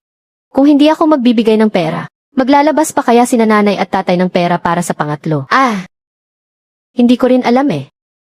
Siguro naman gagawin nila iyon. Lilinawin ko lang muna ngayon pa lang. Hindi na ako kailanman muli magbibigay ng kahit isang kusing sa pamilyang ito. Sandali lang. Kakaunti lang ang pera ni nanay at tatay. Kung gagamitin lang iyon para pambayad sa utang ng pangatlo, paano naman ang matrikula ng panganay kong anak? Siguradong wala na kaming mapagkukunan yan. Hindi pwede ang ganyan. Hindi natin pwedeng hayaan sina nanay at tatay na gamitin ang perang iyon para bayaran ang utang ng pangatlo. Ang gulong pinasok ng pangatlo, dapat siya mismo ang lumutas niyan. Hindi niya dapat idamay ang pamilya natin. Kuya, masyadong kinukonsinti ni nanay at tatay ang pangatlo. Sa tingin mo ba ay hindi sila gagastos ng pera para sa kanya? Hindi talaga pwede ang ganito. Pangalawa, sa tingin mo, anong dapat nating gawin ngayon? Ano na ang gagawin natin ngayon? Kung ako ang tatanungin, dapat magbukod na rin kayo. At pagparte-partihin ng malinis ang pera para hindi na tayo madamay kapag gumawa na naman ng gulo ang pangatlo. Kung hindi baka wala na tayong makuha kahit 5. Tama. Kailangan na nga nating magbukod. Ngayon na agad at huwag nang patatagalin pa. Hindi natin pwedeng hayaan ang salot na pangatlong iyan na sirain ang buhay natin. Baka madamay pa si Liming. Pangalawa, mahusay ka talagang mag-isip. Gagawin natin kung ano ang sinabi mo. Boss Gao. Bigyan niyo pa po kami ng kahit ilang araw lang. Pangalawa, sa wakas at nakabalik ka na rin. Buti naman, mababayaran na rin sa wakas ang utang. O Kuya Jianshi, ikaw pala yan. Matagal din tayong hindi nagkita. Nasaan ang pangatlo? Wala siya rito. Tumakas siya, hindi po ganoon. Pinapunta ko siya sa labas para manghiram ng pera. Nanghihiram ng pera. Kuya Jiansh, sasabihin ko na sa iyo ng diretsyo. Ngayong araw alinman sa pera ang haharap sa akin ngayon. O may dadanak na dugo. Kapag walang pera, huwag mo akong sisisihin sa susunod na mangyayari. Unahin muna nating putulin ang isang kamay ni Li Jianjun. Tingnan natin kung sapat ba iyon bilang kabayaran. Katawa-tawa naman. Hindi naman ako ang may utang sa iyo. Bakit ako ang ginugulo mo? Kung gusto mong manakit, sige lang, magpakasaya ka. Nangangako akong hindi kita pipigilan. May utang pa nga sa akin ang pangatlong iyan. Mamaya kapag nakuha mo na sa kanya ang pera mo, kukunin ko naman sa kanya ang para sa akin. Matandang hukluban, kakasabi mo lang kanina na pumapayag ka. Hindi ba sinabi mo, magkakapera na kapag bumalik na si Lauer? Gusto ng paborito mong anak na ako ang San Gaozi. Huwag kang manakit, pag-usapan natin ito ng maayos. Makinig kayong lahat ng mabuti sa akin. Kapag hindi nabayaran ngayon ang utang ng pangatlo, gagawin ko siyang pilay sa harap ng maraming tao. At huwag ding asahang makakatakas ang asawa niya. Sumama kayo sa akin. Pati na rin ang munting paslit na iyon. Kapag ibinenta ko siya ay magkakapera pa ako. Sapat na para mabayaran ang utang na ito. Bahala ka, gawin mo ang gusto mong gawin. Wala na akong pakialam doon. Lauer. Si Jianjun ay tunay mong kapatid. Hindi mo man lang ba ililigtas ang sarili mong kapatid? Li Jiansh. Napakawalang utang na loob mo. Walang silbi ang pagpapalaki namin sa iyo. Leslie. Wala akong pera. Paano ko siya ililigtas? Lauer. Nagmamakaawa ako sa iyo. Ilabas mo muna ang iyong 1,000 piso para sa emergency na ito. Wala. Nagastos ko na. Ilang araw pa lang ang lumilipas. At naubos mo na agad ang ganoong kalaking pera. Sino ang niloloko mo? Ang pangatlo sa loob lang ng isang gabi ay natalo ng mahigit 1,000 pero hindi mo man lang siya tinanong o pinakialaman. Samantalang sarili kong pera ang ginagastos ko. Tapos ikaw pa ang may ganang magtanong sa akin ngayon. May pera. May pera na ako. Kuya Sangao, babayaran muna kita ng 300 ngayon. Laosan. Ipaliwanag mo sa akin ng malinaw ito. Saan galing ang 300 pisong ito? Hihe. Mang Li. Naibigay ko na sa inyo ang pera para sa dote. Nandito ako para iwi ang asawa ko. Si Lausan naman sa pang-araw-araw. Halos wala namang kaibigan iyan. Paano namang may magpapautang sa kanya? Ang 300 pisong ito. ay doot galing sa pagbebenta kay Daya. Ang walang hiyang silausan na iyan. Nagawa pa talagang pumunta ng patago kay matandang Liu. Ang lakas ng loob na ibenta ng patago si Daya. Mrs. Lee, naibigay ko na sa iyo ang pera. Nasaan na ang anak mong babae? Isasama ko na siya pa uwi. Sana ganito na lang nung una pa para madali. Kailangan pa talagang mabugbog bago magtino. Ano bang ginagawa mo? Pera ko iyan. Akin ang perang ito. Hindi sa iyo. Lee Jae-jun. Napakalakas ng loob mo. Nagawa mo talagang ibenta ang anak ko. Nagawa mong ibenta ang sarili mong pamangkin. Dapat ka nang mamatay. Bubugbugin kitang hayop ka hanggang mamatay. Nagmamakaawa ako sa iyo. Huwag mo na siyang saktan. Kapatid mo siya, ang sarili mong kapatid. Suwail na anak, hindi ka pa ba titigil? Talaga bang papatayin mo siya sa bugbog? Kung hindi kita papatayin ngayon, ikaw na walang hiya ka, hindi mo talaga alam kung ano ang kaya kong gawin. Kung hindi lang dahil ngayon, na nagkataong nandito ako, siguradong naibenta mo na ang aking anak. Hayop ka talaga. Kuya, nagmamakaawa ako sa iyo. Huwag mo na siyang saktan. Nagkamali ako. Talagang alam ko nang nagkamali ako. Hindi ko na to ulitin kailanman. Kuya, bakit mo ba ako pinipigilan? Bitawan mo ako. Sabi ng bitawan mo ako. Panganay, ano ba ang ginagawa mo? Dapat ang pangalawa ang pinipigilan mo. Mamamatay na sa bugbog ang bunso. Tay, tay, hindi kasalanan ng pangalawa to. Ang pera ngayon. Hindi natin pwedeng ibigay. Panganay, nababaliw ka na rin ba? Alam mo ba ang ginagawa mo? Hindi ibibigay ang pera ng pangalawa para sa bunso. Hindi rin pwedeng ibigay ang pera ng pamilya. Malapit nang magpasukan si Liming. Paano na si Liming kapag ibinigay natin yan? Hindi na ba siya mag-aaral? Si Mingming ang panganay na apo sa pamilyang ito. Siya ang magiging haligi ng tahanan natin sa hinaharap. Hindi pwedeng maantala ang pag-aaral niya. Pero kailangan mo pa ring iligtas ang kapatid mo. Mamamatay na siya sa bugbog. Pagsabihan mo nga agad ang pangalawa mong kapatid.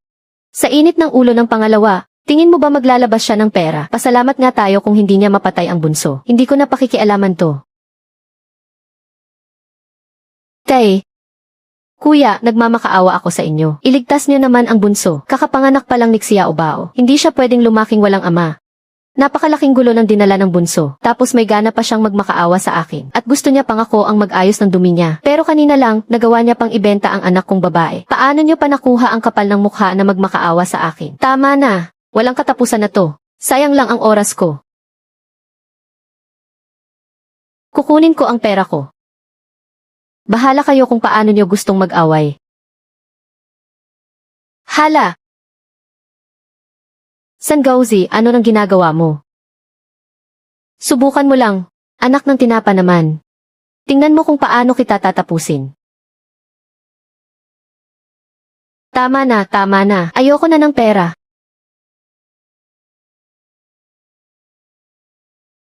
Ibaba mo ang kutsilyo. Huwag kang gagawa ng katangahan.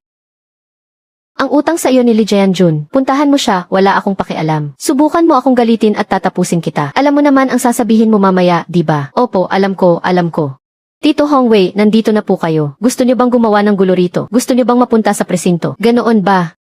Misunderstanding lang po ang lahat. Aalis na po kami agad. Aalis na po ngayon din.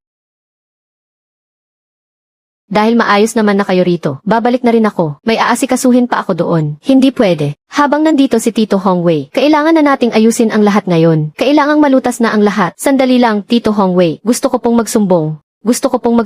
Si Lee Jae-jun, nagsusugal siya sa labas. Natalo siya sa sugal, at ibinenta pa niya ang isang batang babae para lang makabayad sa utang. Isusumbong ko siya sa kanyang mga krimen at paglabag sa batas. Hindi talaga matinong tao si Lee Jae-jun. Dati, tambay lang siya buong araw at walang ginagawa. At ngayon, natuto pa siyang magsugal. Walang pambayad ng utang kaya ibinenta ang sarili niyang pamangkin. Ang kapal ng mukha niyang gawin iyon. Napakasama talaga niya. Isinuplong pa talaga ang sarili niyang kapatid. Mukhang. Silang dalawa, talagang wala nang atrasan ito. Sabi ko na nga ba kaya pala nabugbog si Lila Usan. Buti nga sa kanya. Kung sa pamilya natin nangyari iyan, matagal na siyang binugbog sarado. Manahimik kayong lahat, manahimik kayo. Ano ba ang pinagsasabi ninyo? Ang mga usapin sa pamilya namin. Hindi ninyo kailangang pakialaman at pagsismisan dito. Giants, ang pagsuplong sa krimen ay hindi biro. May ebidensya ka ba? May ebidensya ako. Hindi lang pisikal na ebidensya, may testigo pa ako. Siya, ang mismong bumili. Hoy Liu, lumapit ka rito.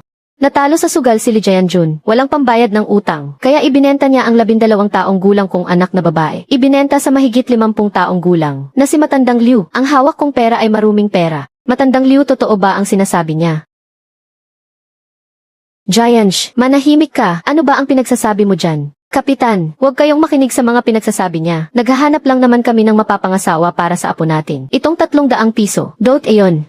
Maruming pera. Anak, hindi mo ba kayang tulungan ang kapatid mo? Kailangan mo ba talaga siyang isuplong? Kailangan ko bang ibenta ang sarili kong anak para lang tulungan kayo? Para lang tulungan sila Osan. Manigas kayong lahat, hindi ko kayang tumulong. At ang sasarap pa ng mga sinasabi nyo. Pag-aasawa ba ang tawag dito? Lintek, pagbebenta na ito ng tao. Huwag na kayong magsalita, tama na yan. Hindi ko na masikmura ang nakikita ko. Talagang hayop si Lila Osan. Walang matino sa buong pamilyang ito. Dahil sa ginawa nilang ito ngayon. Dapat panagutan nila ito. Kung hindi, hindi ko talaga ito palalampasin. Ngayong araw, gusto kong saksihan ninyong lahat. Isusumbong ko sila.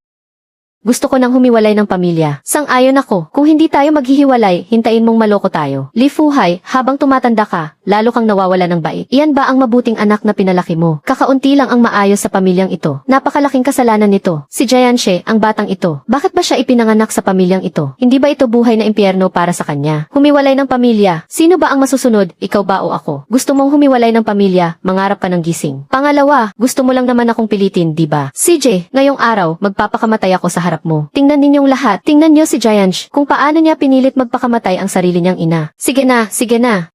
Hindi pa ba sapat ang kahihiyang ito? Talaga bang magpapakamatay ka? Kapitan, nagpapakitang tao lang yan. Umaarte lang yan para sa mga tao. Kumakain siya ng masarap at nagbibihis ng maganda palagi. Paano niya makakayang magpakamatay? Kung gusto talaga niyang mamatay, sana libu-libong beses na siyang namatay. Bakit maghihintay pa siya hanggang ngayon? Tito Hongwei, hindi sa naghahanap ako ng gulo. Pero tingnan nyo, kapag hindi pa nahati ang pamilyang ito, may mamatay na talaga rito. Hindi lang naman ako ang gustong bumukod. Si kuya rin gustong-gusto ng bumukod. Hindi ba, kuya? Itay.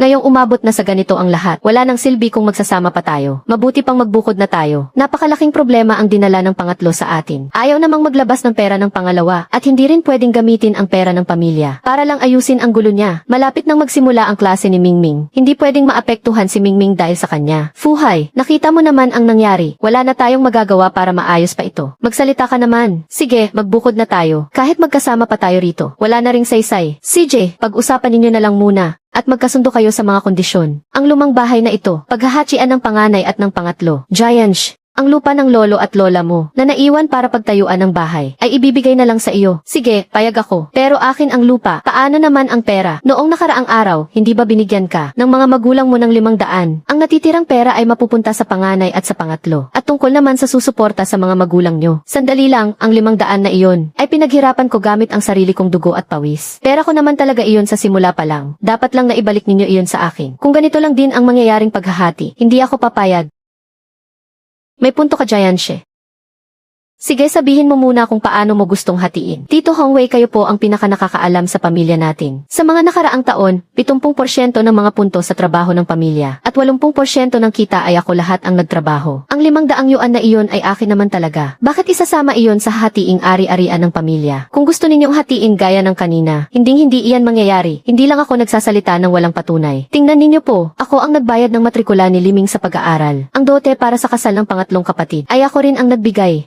Nakasulat iyan ng malinaw sa kasulatang ito ng utang. Hindi ko talaga maintindihan. Sa ibang pamilya kapag naghahati ng ari-arian ang mga magulang, ang nagbibigay ng pera sa mga anak, bakit kapag sa akin na, ako pa ang kailangang maglabas ng pera para ipamigay sa lahat? Sige, susundin natin ang sinabi mo. Pag-usapan naman natin gayon ang pang-alaga sa ating mga magulang. Kayong tatlong magkakapatid, bawat isa buwan-buwan, ay magbibigay ng bahagi ng pera at pagkain para sa pangangailangan at suporta sa matatanda. Pangalawang kapatid, papayag ka ba rito? Pumapayag ako. Pero sa ngayon, ang mga anak kong babae ay nag-aaral pa lahat. Malaki ang gastusin at gipit ako ngayon sa pera. Kapag binayaran muna ng panganay at ng pangatlong kapatid ang utang na nakasulat sa kasunduan, magkakaroon na ako ng pera at doon pa lang ako magbibigay. Hindi pwede, kailangan mong magbigay ngayon din. Gusto mo pa yatang isisi ang perang ito sa panganay at sa pangatlong kapatid. Nangangarap ka ng gising. Nanggugulo ka na naman dito ng walang katuturan. Kung ganoon, huwag mo akong sisisihin. Nay, tay. Gusto niyo bang ipaalala ko sa inyo kung gaano kalaking krimen ang pagbebenta ng mga batang babae? Gusto niyo bang ipaalala ko sa inyo kung ilang taon kayong mabubulok sa kulungan sa pagbebenta ng mga batang babae? Kapag nagsumbong ako sa pulis, hindi lang sila Osan ang makukulong. Mga kasabwat kayo.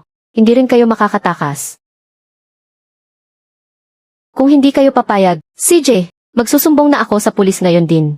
Huwag, hindi ka pwedeng pumunta. Hindi ba't kanina lang ay gusto nyo pa na ako ang mag-alaga sa inyo pagtanda nyo? CJ, pwede naman. Ipapakulong ko kayo ngayon din para makakain kayo ng libreng pagkain sa loob ng kulungan. Mula ngayon, wala na akong pakialam sa mangyayari sa pamilya ng panganay. Kung walang pera si Liming para mag-aral, huwag na huwag nyo akong lalapitan. Lalo namang wala akong pakialam sa pamilya ng pangatlo. Ano man ang mangyari sa pamilyang ito sa hinaharap ay wala nang kinalaman sa akin. Magpakasaya na lang kayong dalawa sa loob ng kulungan. Sangauzi. Hindi ba't may utang pa na dapat mong singilin sa pangatlo namin? Ikaw na mismo ang maghanap kay Lee Jianjun. Wala na akong kinalaman sa mga ginagawa niya. Lilao-san, tingnan ko lang kung paano ka pa makakatago ngayon. Jiansh, tapos na rin sa wakas ang usaping ito tungkol sa paghahati ng ari-arian. Pero hindi pa tapos ang problema sa mga mababangis na baboy ramo. Kailangan mo pa ring pagtuunan ng pansin iyan. Huwag kayong mag-alala, Tio Hongwei. Nandito naman ako. Hindi makakagulo ang mga baboy ramo rito sa nayon. Magtrabaho lang kayo ng maayos ni Tioxi. May aasahan kayong sahod karne ng baboy at pera. Ako na ang bahala sa inyo. Hindi ko kayo pababayaan. Nga pala, Tio Hongwei, may isa pa sana akong hihilingin sa inyo. Nagmamadali kasi akong irehistro ang tirahan ko. Mas mabuti kung matatapos ito sa loob ng ilang araw. Hindi naman kailangang magmadali ng ganyan, di ba? Hindi ba pwedeng ipagpaliban muna natin yan? Nabalitaan ko na ang gobyerno ay magpapatupad na agad ng pamamahagi ng sakahan sa bawat pamilya. Pagdating ng araw na iyon ay hahatiin ang lupa base sa bilang ng tao. Walang pinipili lalaki man o babae. Lahat ay may makukuhang bahagi ng lupa. Kaya gusto ko sanang iasikaso agad ang rehistro ng pamilya ng aking anak na babae at maproseso na ito sa lalong madaling panahon para makasiguro tayo ng lupa para sa kanya. May ganyang balita pala. Sigurado ang balitang iyan. Kaya nagmamadali akong irehistro siya. Kuya Jiansh, nahanap na namin ang bakas ng mga baboy ramo. Napakahusay, ang mga kagamitan natin at ang mga patibong. Kumusta ang paghahanda sa mga iyan? Huwag kang mag-alala, lahat ay ginawa namin ayon sa plano mo. Handang-handa na ang lahat. CJ, kapag pumasok ang baboy ramo sa bukid, hayaan nyo muna silang magwala. Hanggat hindi pa ako nagpapaputok ng baril. Walang sinumang kikilos. Tandaan ninyo iyan. Susunod kaming lahat sa iyo. Huwag maingay ang lahat, makinig muna kayo sa akin. Napakabilis talagang kumilos ni Kuya Jiansh. Itinaas lang niya ang baril at nagpaputok agad. Isang dambuhalang hari ng baboy ramo na tumitimbang ng mahigit 500 jin ay bumagsak at natumba agad doon mismo. Kuya Jiansh, pinamunuan mo kami para mapatay ang mahigit 40 baboy ramo. Ang galing mo talagang bata ka, Jiansh. Hindi talaga ako nagkamali sa pagtitiwala sa iyo. Sa pagkakataong ito kahit paano, siguradong makakakuha tayo ng 8,000 jin ng karne ng baboy. Ang mga pamilyang sumama sa atin sa pangangaso ay aabot sa halos 100 ang kabahayan. Makakakuha ang bawat pamilya ng ilang kilong karne ng baboy. Si Jiansh talaga ang may pinakamalaking tulong sa atin ngayon. Hindi ba kayo sumasang-ayon sa sinabi ko? Tama nga naman. Iba talaga kapag si Kuya Jiansh ang kasama natin. Sisyon, magpatawag ka ng tao para ipamahagi itong karne ng baboy sa lahat ng ating mga kanayon. Naku, ngayon lang ako nakakita sa buong buhay ko ng ganito karaming karne ng baboy. Hindi ito alagang baboy lang, kundi baboy ramo. Karne ng gubat ito. Ang galing talaga ng pangalawang anak ng mga Li. Lahat tayo nakinabang dahil sa kanya. Nabalitaan mo ba? Ang pamilya ni Lee Jiansh ay kumuha ng napakaraming karne. Pero ang ibang pamilya sa angkan ng mga Li, wala man lang kahit isang pumunta para kumuha. Sinabi mo pa, noong nakaraang mga araw, napakapangit ng ginawa nilang iskandalo. Nagbenta pa sila ng sariling mga anak. Paano pa sila magkakaroon ng mukhang humarap para kumuha? Hayaan mo na sila. Walang kwenta kung pag-uusapan pa natin yan. Tara na, umuwi na tayo para magluto ng karne. Ngayon, wala na tayong makakain at wala na ring maiinom. Paano pa tayo mabubuhay ng ganito? Bakit ba napakamalas ng buhay ko? Babalik na lang ako sa mga magulang ko. Asawa ko, ano ba ang ginagawa mo? Patawarin mo ako, hindi na ako magsusugal ulit. Huwag kang umalis, pakiusap. Mahal, tingnan mo naman ito.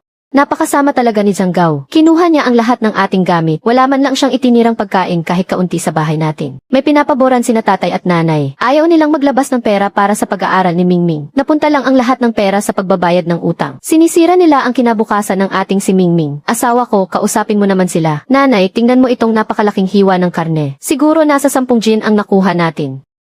Sa tingin ko, may mga taong talagang mahina ang pag-iisip. Kahit na napakahusay naman ng kanilang anak. Ayoko nga, pinipilit mo pa talagang palayasin ang tao. O ngayon, napakahusay. Walang karning makakain kaya magugutom tayo nito. Loka-lokang matanda ka. Sino ba ang pinariringgan mo riyan?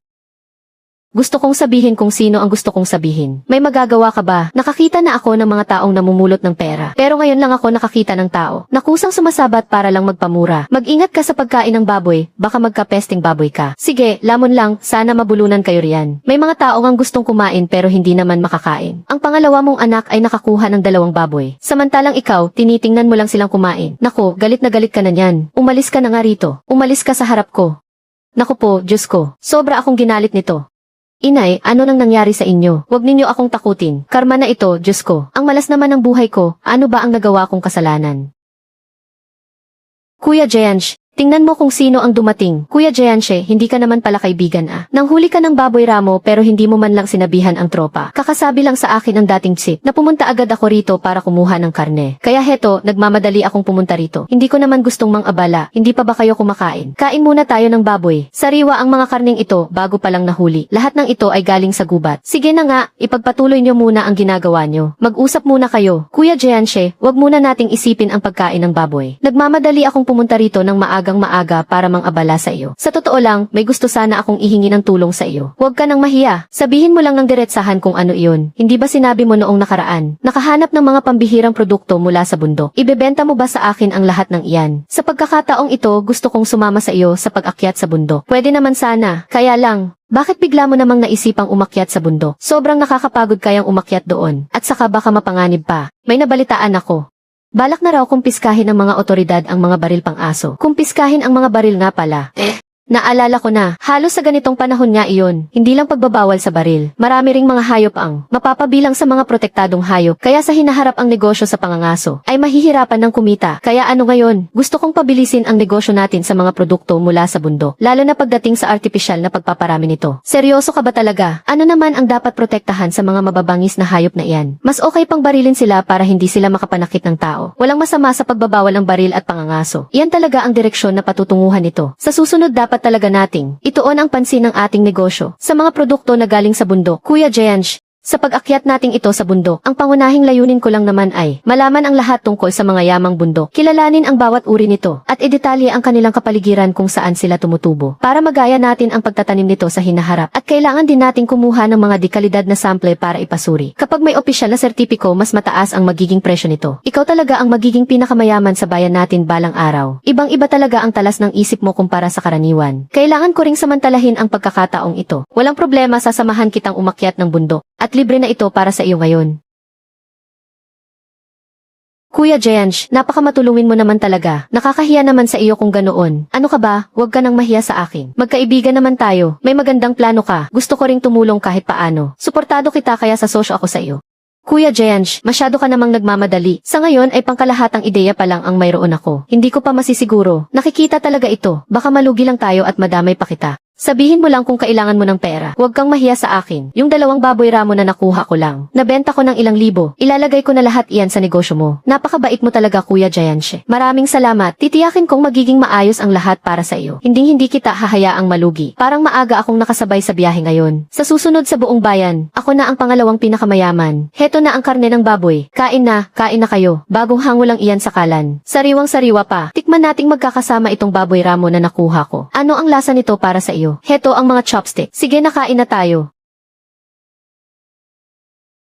Kapatid na Wu, maihihilingin din sana akong pabor sa iyo. Alam mo namang bumili ako ng bahay sa bayan. Para lang talaga, makapag-aral ang mga anak kong babae. Gusto ko sanang may rehistro ang mga bata. Pero hanggang ngayon ay wala pa silang formal na pangalan. May pinag-aralan ka naman. Mas magaling ka kaysa sa akin. Kaya gusto ko sanang maistorbo kita. Nabigyan ng pangalan ang 3 kong anak na babae. Dahil malaki ang tiwala sa akin ni Kuya Jeansh. Sige, kung ganoon ay hindi ko natatanggihan ang alok mo. Ang pangalan ng panganay mong anak na babae ay Li Jingi, na ang ibig sabihin ay kapayapaan ng kalooban. May malumanay na ugali at maayos na pagkilos sa lahat ng bagay. Ang ganda pakinggan ng Li Jingi. Napakagandang pangalan. Ang pangalan naman ng pangalawa mong anak ay Liliwei. Ibig sabihin nito ay kagalakan sa puso, masayahing personalidad, at biniyayaan ng talino at talento. Sige, napakagandang pangalan din yan. At ang bunso mong anak ay si Li Anxia. Sinisimbolo nito ang pagiging masayahin tulad ng sikat ng araw, at mahinahon sa gitna ng mga pagsubok. Nen, kayo, sa wakas ay may sarili na kayong mga pangalan.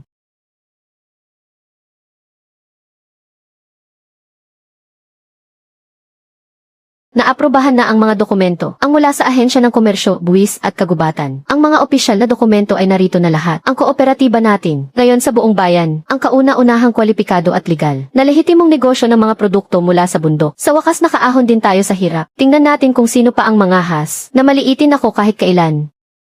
Aba, ngayong mayroon na tayo nito. Mula ngayon ay formal na tayong lehitimong kooperatiba ng bayan. Tingnan natin kung sino pa ang magsasabing tayo ay mga ilegal na negosyante. Sanhe, huwag ka lang munang basta magdiwang. Ngayong nakasabit na ang karatula, kailangan din nating magtakda ng mga patakaran, at dahil magkasosyo tayo, dapat ay malinaw ang paghahati ng ating mga tungkulin. Nakapag-aral naman ako, kaya ang pakikipag-ugnayan sa mga ahensya ng gobyerno ay ipaubaya mo sa akin. Pati na rin ang pamamahala sa pondo at pakikipag-ugnayan sa mga pulisiya, at ang pagpunta sa malalaking tindahan sa lungsod, para maghanap ng mas malaking merkado para sa ating produkto. Kayang-kaya ko ring asikasuhin iyan, dahil sanay naman akong magbiyahe sa iba't ibang lugar. Kabisado ko ang mga bayan sa paligid ng sentro. Pamilyar ako sa lahat ng mga palengke doon. Ang transportasyon ng kargamento at pakikipag-ugnayan sa labas. Pati na ang mahirap na trabaho ng pag-alam sa presyo sa merkado. Iwan niyo na sa akin. Kung ganoon, ang pagbabantay sa kalidad ng mga hilaw na materyales sa pinagmulan. Pati na ang pakikipag-usap sa mga taga-nayon sa kabundukan. Ang bahaging iyan, basta ba makakatulong ito sa mahihirap nating kababayan sa bundok na kumain ng sapat gamit ang sarili nilang mga kamay. Kahit gaano pa kahirap ang gawaing ito, hindi ko ito urungan kahit anong mangyari. Ang pinakamahirap na bahaging ito, ako na ang bahala rito, ang pasikot-sikot sa kabundukan. Ako ang pinaka-nakakaalam niyan, kung aling bundok ang may mga halamang gamot, at kung kailan ang pinakamagandang panahon para anihin ang mga ito. Kung sino ang pinagkakatiwalaan ng mga taga-nayon at kung sino ang hindi, alam na alam ko na iyan. Kapag nagtulungan tayo, tiyak na magtatagumpay tayo. Kuya Wu, Sanhe.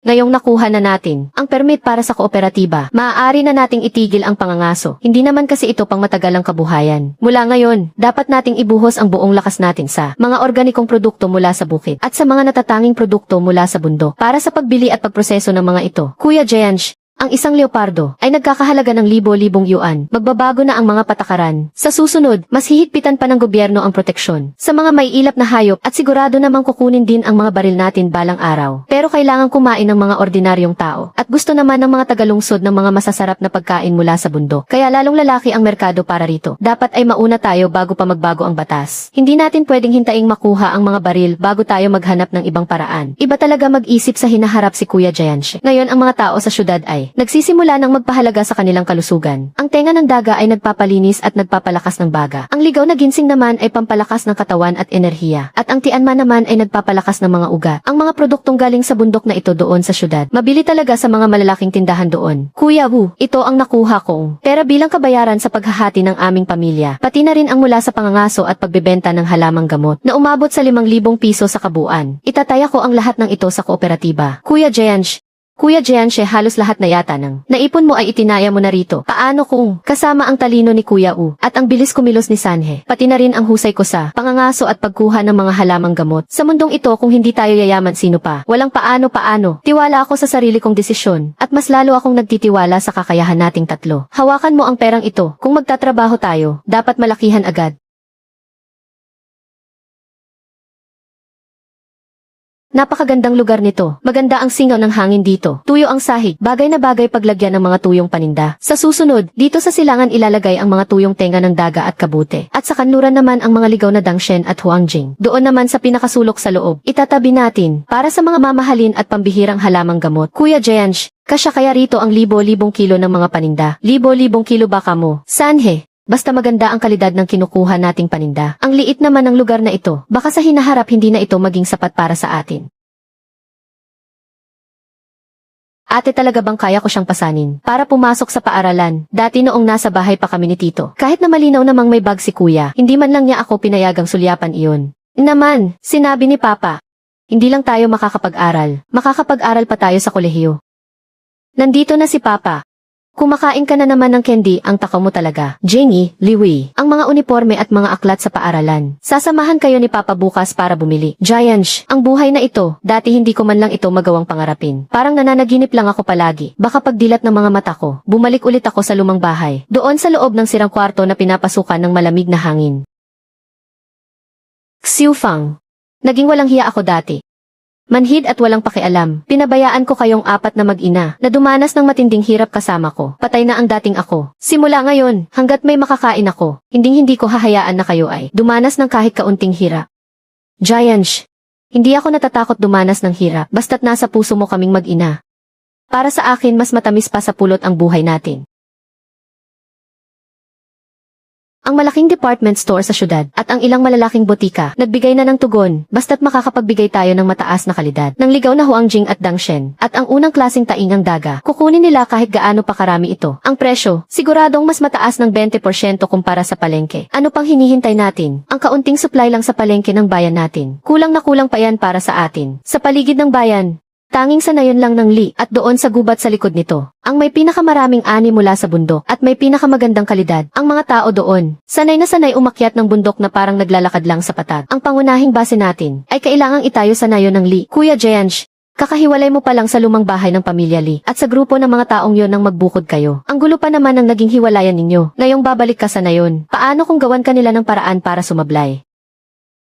Nakasulat naman sa kasunduan ng pagbubukod sa itim at puti na may sarili na akong rehistro ng pamilya ngayon at wala na akong kahit katiting na kinalaman sa kanila. Babalik ako para tulungan ang buong nayon na kumita ng pera. Susuportahan ako ng pamunuan ng nayon at ni Tito Hongwei. Kung gusto man nilang manggulo sa akin, kailangan muna nilang tignan ang sarili nila kung kaya ba talaga nila akong tapatan. Mag-ingat ka at maging mapagmatsyag kapag bumalik ka doon. Ang mga tao sa una at ikatlong pamilya ay hindi sila madaling pakiusapan at baka gumawa ng gulo. Lalo na ang nanay mo kapag nakita niyang maginhawa na ang buhay mo. Tiyak na maiinggit yun sa iyo. Huwag kang mag-alala, mahal ko. Ang mga galawan at balak nila, kaya kong hulaan kahit nakapikit pa ako. Babalik ako doon para sa marangal na negosyo. Trabaho lang at walang personalan. Manatili muna kayo ng anak natin dito sa bayan. At huwag kayong mag-alala doon. Hintayin niyo lang ang magandang balita ko. Jianxi naman, ang galing mo talaga, bata ka. Ilang araw ka palang pumunta sa bayan, pero nakagawa ka na agad ng napakalaking bagay. Kooperatiba ng Xishan, at rehistrado pa ito sa pamahalaan. Tito, hindi ko naman ito ginagawa para sa sarili ko lang. Kaya ako bumalik ngayon ay para gawin ang ating barangay Li na maging pangunahing pinagkukunan ng supply ng kooperatiba natin. Anong ibig mong sabihin? Basta ang mga taga-nayon natin ay umakyat sa bundok para manguha ng tainga ng daga, kabute o maghukay ng mga halamang gamot basta maganda ang kalidad. Ako mismong si Li Jianj ang magbabayad niyan sa presyong merkado sa araw mismo na iyon. Walang antala sa bayad, mabuti. Napakagandang balita niyan. Namumroblema nga ang nayon dahil walang dagdag na kita ngayong taon. Para ka namang nagdala ng swerte at pera sa lahat. Hintayin mo ako. Gagamitin ko ang loudspeaker ngayon din para i-anunsyo sa buong nayon. Hello, hello, makinig ang lahat ng taga-nayon. Si Li Jianj ay nagtayo ng lehitimong kooperatiba sa bayan. Ngayon ay bumalik siya para bumili ng maraming produkto mula sa bundok. Tulad ng tainga ng daga, mga halamang gamot at iba pa. Basta maganda ang kalidad, abutan agad ng pera. Walang antala sa bayad. Yumaman na pala si Li Lauer. Nagtayo pa talaga siya ng kooperatiba, abutan agad ng pera. Totoo ba iyan? Baka niloloko lang tayo niyan, para magtrabaho ng walang bayad. Nakahuli lang ng ilang baboy ramo, ay nakalimutan na niya kung sino siya. Magpapatayo ng kooperatiba, saan naman siya kukuha ng puhunan? Baka naman pumunta lang iyan sa bayan para. Anong maruming sekreto ang pinaggagawa niyan? Mga kabaryo, ako si Li Jianxi at lumaki ako rito sa Lijiashuang. Walang halong biro. Heto ang pera, basta makakuha kayo ng dekalidad na produkto. Titingnan ko ang timbang sa mismong araw din na iyon, at bayad agad sa mismong araw din na iyon. Kuya Jianj, kami ni Changsheng ang pumitas niyan kagabi kahit madilim na. Tingnan mo nga, pasado ba itong mga tengang daga? Sapat ang pagkakatuyo, walang kasamang putik o buhangin. Galing pa ito sa malalaking puno. Unang pitas ng itim na tengang daga. Ang ganda ng kalidad. Xishan, 8 gin at 4 na li ang lahat-lahat. Gawin ko na lang na 8 gin. Kay Changsheng naman ay 6.25 gin. Presyong unang kalidad ang ibibigay ko. 1 yuan at 20 sentimo bawat gin. Xishan, higit sa 9 na yuan.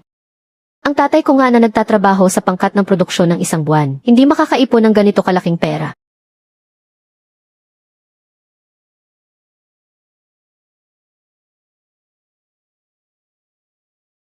Ang asawa ko nga ay nakakuha ng 5 yuan ngayong araw. Bukas na bukas din sa madaling araw. Sasama rin ako sa kanila para makapitas pa ng maraming kabuting shiitake. Napakabait talagang tao nitong si Li Lauer.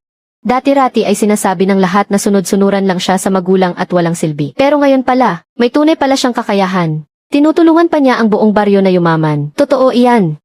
Sinasabi na nga ng lahat ngayon na si Li Lauer na siya na talaga ang para sa ating baryo Lijiashuang. Buhay na Diyos ng kayamanan.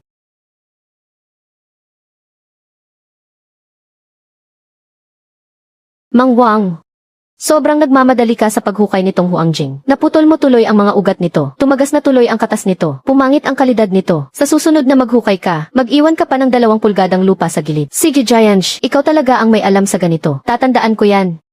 Mga kasama, makinig muna kayo sa akin. Ang kooperatiba natin ay nagpapadala ng mga paninda sa kabisera. Kalidad ang pinapahalagahan nila doon. Para sa mga tianman na ganito kaganda ang itsura, bibigyan ko kayo ng 2 yuan bawat gin. Kapag nasira ito, o nabulok, o kaya naman ay dinaya na binanlian ng mainit na tubig, hindi ko talaga kukunin yan kahit isang kusing.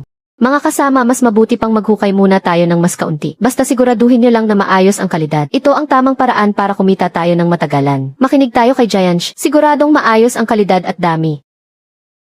Walang utang na loob na trader. Mas gusto pa niyang ipamigay ang pera sa ibang tao at hindi man lang naisip na tulungan ang sarili niyang mga kapatid. Baon sa utang sila usan sa labas. Habang siya naman, nagpapakasasa dito sa baryo na parang isang mayamang don. Bakit ka nagmamadali? Si Lee Lauer, nagmamayabang lang naman dahil doon sa bulok na kooperatiba niya. Ang pinagkakakitaan niyang yan, siguradong may kung anong anomalya dyan.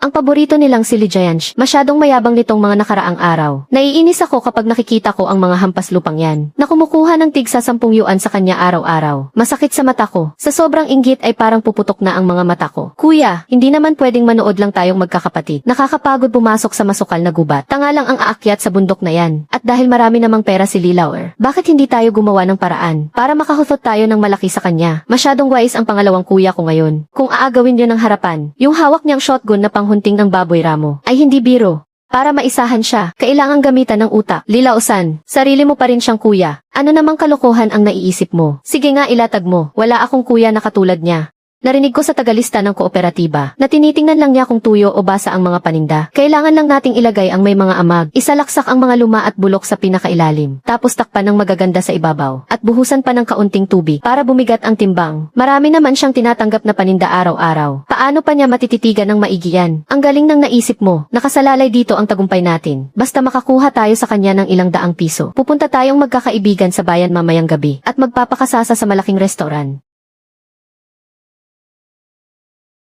Lee Lauer, kunin mo na ang mga paninda. Ito ang pinaghirapan namin. Sa kailaliman ng gubat ng 3 araw at 3 gabi, bago namin napitas ang pinakamagandang klase ng black fungus. 80 gin lahat ito. Timbangin mo na. Pumila ka doon. Bakit kailangan pang pumila? Ang paninda para sa pangalawang kuya ay maikukumpara ba sa dala ng mga hampas lupang yan? Na puro bulok na paninda. Bilisan mo at timbangin mo na ito. Bayaran mo na at huwag ng maraming daldal.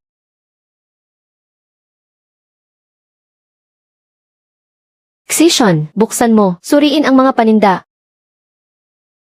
O ano?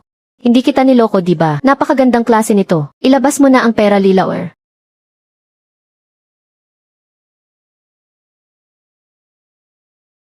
Lauer, kunin mo iyang mga basura mo. Umalis ka sa harap ko. Lee Giant, putris lakas ng loob mong saktan ako.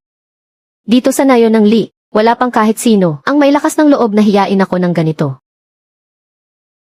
Lee Lauer, tatanggapin mo itong mga paninda ngayon sa ayaw at sa gusto mo. At kahit anong mangyari, kailangan mo itong tanggapin. Hindi lang basta tatanggapin, kundi kailangan mo ring bayaran sa presyong di kalidad at bayaran mo kami ng 80 yuan. Kung hindi, iyang bulok mong pwesto. Huwag mo nang asahang makakapagnegosyo ka pa ngayong araw.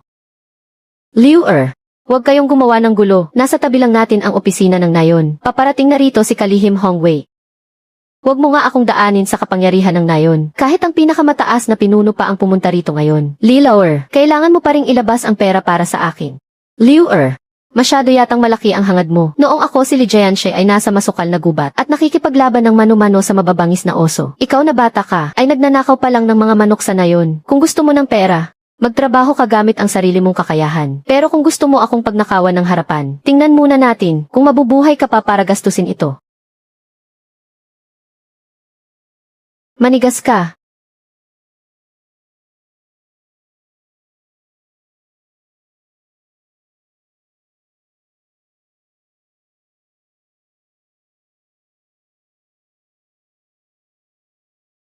Lauer, anong sabi mo kanina? Sino? Sino ang mang-aagaw ng pera nino? Kuya Giant, Boss Giant, nagkamali ako, nawala ako sa sarili ko. Kasalanan lahat ito ni Lilausan. Hindi. Kasalanan lahat ito ni Diaosan. Si Diaosan na buwisit na yun, ang nag-utos sa akin. Parang awa mo na palayain mo na ako at kalimutan ang nangyari. Patawarin mo na ako. Sa susunod sa Barangay Lee, kapag nahuli ko pa kayo ulit, nananamantala sa mga taga-nayon, ako mismo ang babali sa mga bintingin nyo. Kuya Jenj, napakagaling mo talaga. Sobrang nakakapagmalaki ito. Tingnan lang natin ngayon kung sinong tangang walang kwenta sa nayon ang mangangahas pang maghanap ng gulo sa atin.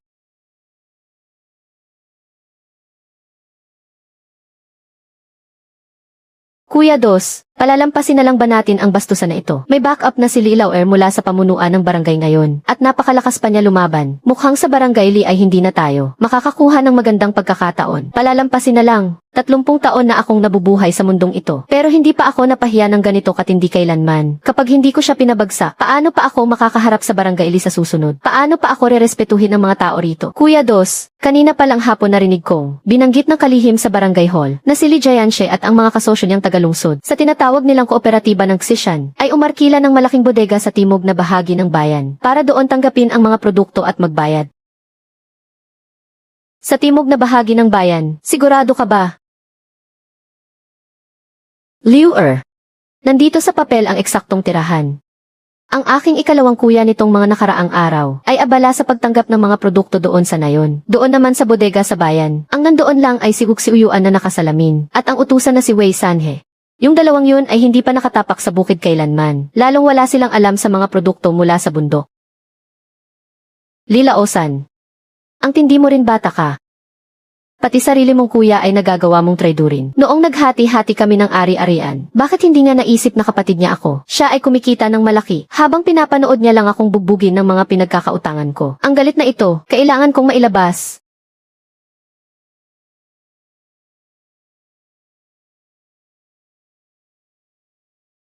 Diyaosan, bukas ng madaling araw ay pupunta tayo sa bayan. Mahigpit ang inspeksyon ni Lilaor sa nayon, kaya doon tayo dumiretso sa mismong bodega niya sa bayan. Para itong 80 gin ng di kalidad na produkto, ay maipalit natin sa malaking halaga ng pera. Tingnan natin kung paano maiiyak si Lee Jayanshe pagkatapos nito.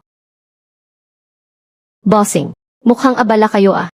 Galing po kami sa Lijiashuang. Sa utos na rin ni Kapitan Lee Jayansh, para ihatid dito sa bayan ang unang batch ng di kalidad na tengang daga mula sa bundok. Tagahatid ba kayo ng supply? Sige, pasok na kayo. Si Manager Wu at si Supervisor Wei ay nandoon sa loob at nag-iinspeksyon ng mga produkto.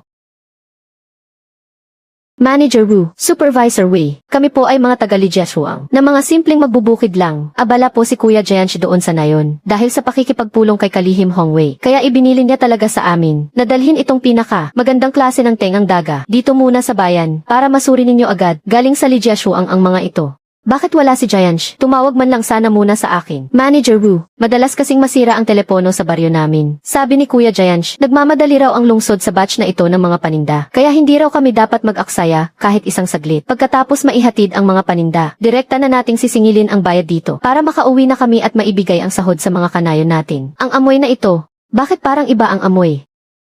Nakakita na ako ng tuyong taingang daga mula sa Lijiashuang. Tuyo at mabango. Bakit sa ilalim ng sako mo ay may amoy amag na tila na panis? Talas talaga ng pang-amoy ninyo. Basa lang po ito ng hamog sa bundok kaninang umaga. Kaya medyo nabasa lang. Ayos lang iyon. Patutuyuin lang ulit natin at maayos din iyon. Tama po, tama po. Huwag na kayong mag-alala. Tinignan na ito ni Kuya Jayansh. Sabi niya ay siguradong di kalidad ito.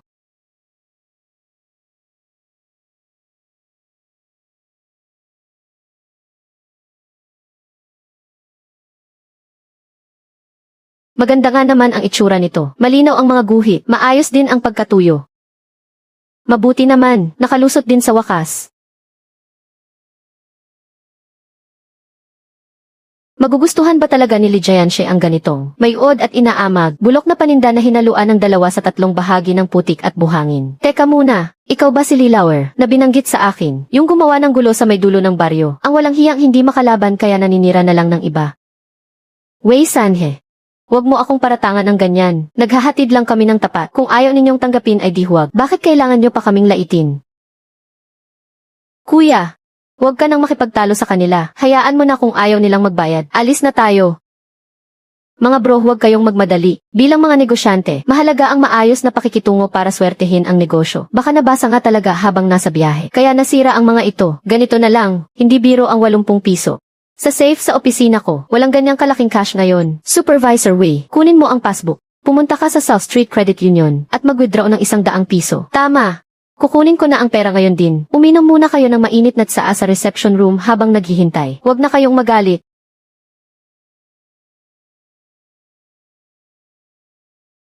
Sandali lang kayong dalawa. Ang aming Xian Cooperative ay bago pa lang naitatag kaya marami pang patakaran. Pero dahil kaibigan naman kayo ni Jianshe, madali naman tayong kausap. Iba talaga si Manager Wu, marunong makisama. Yung si Li Laoer na yun, napakatigas talaga ng ulo. Ayaw talagang bigyan ng pagkakataon ang sarili niyang mga kasamahan na kumita. Pagkakuha natin ng pera, kaming magkakasama, magdadala pa rin kami ng magagandang produkto kay Manager Wu sa susunod.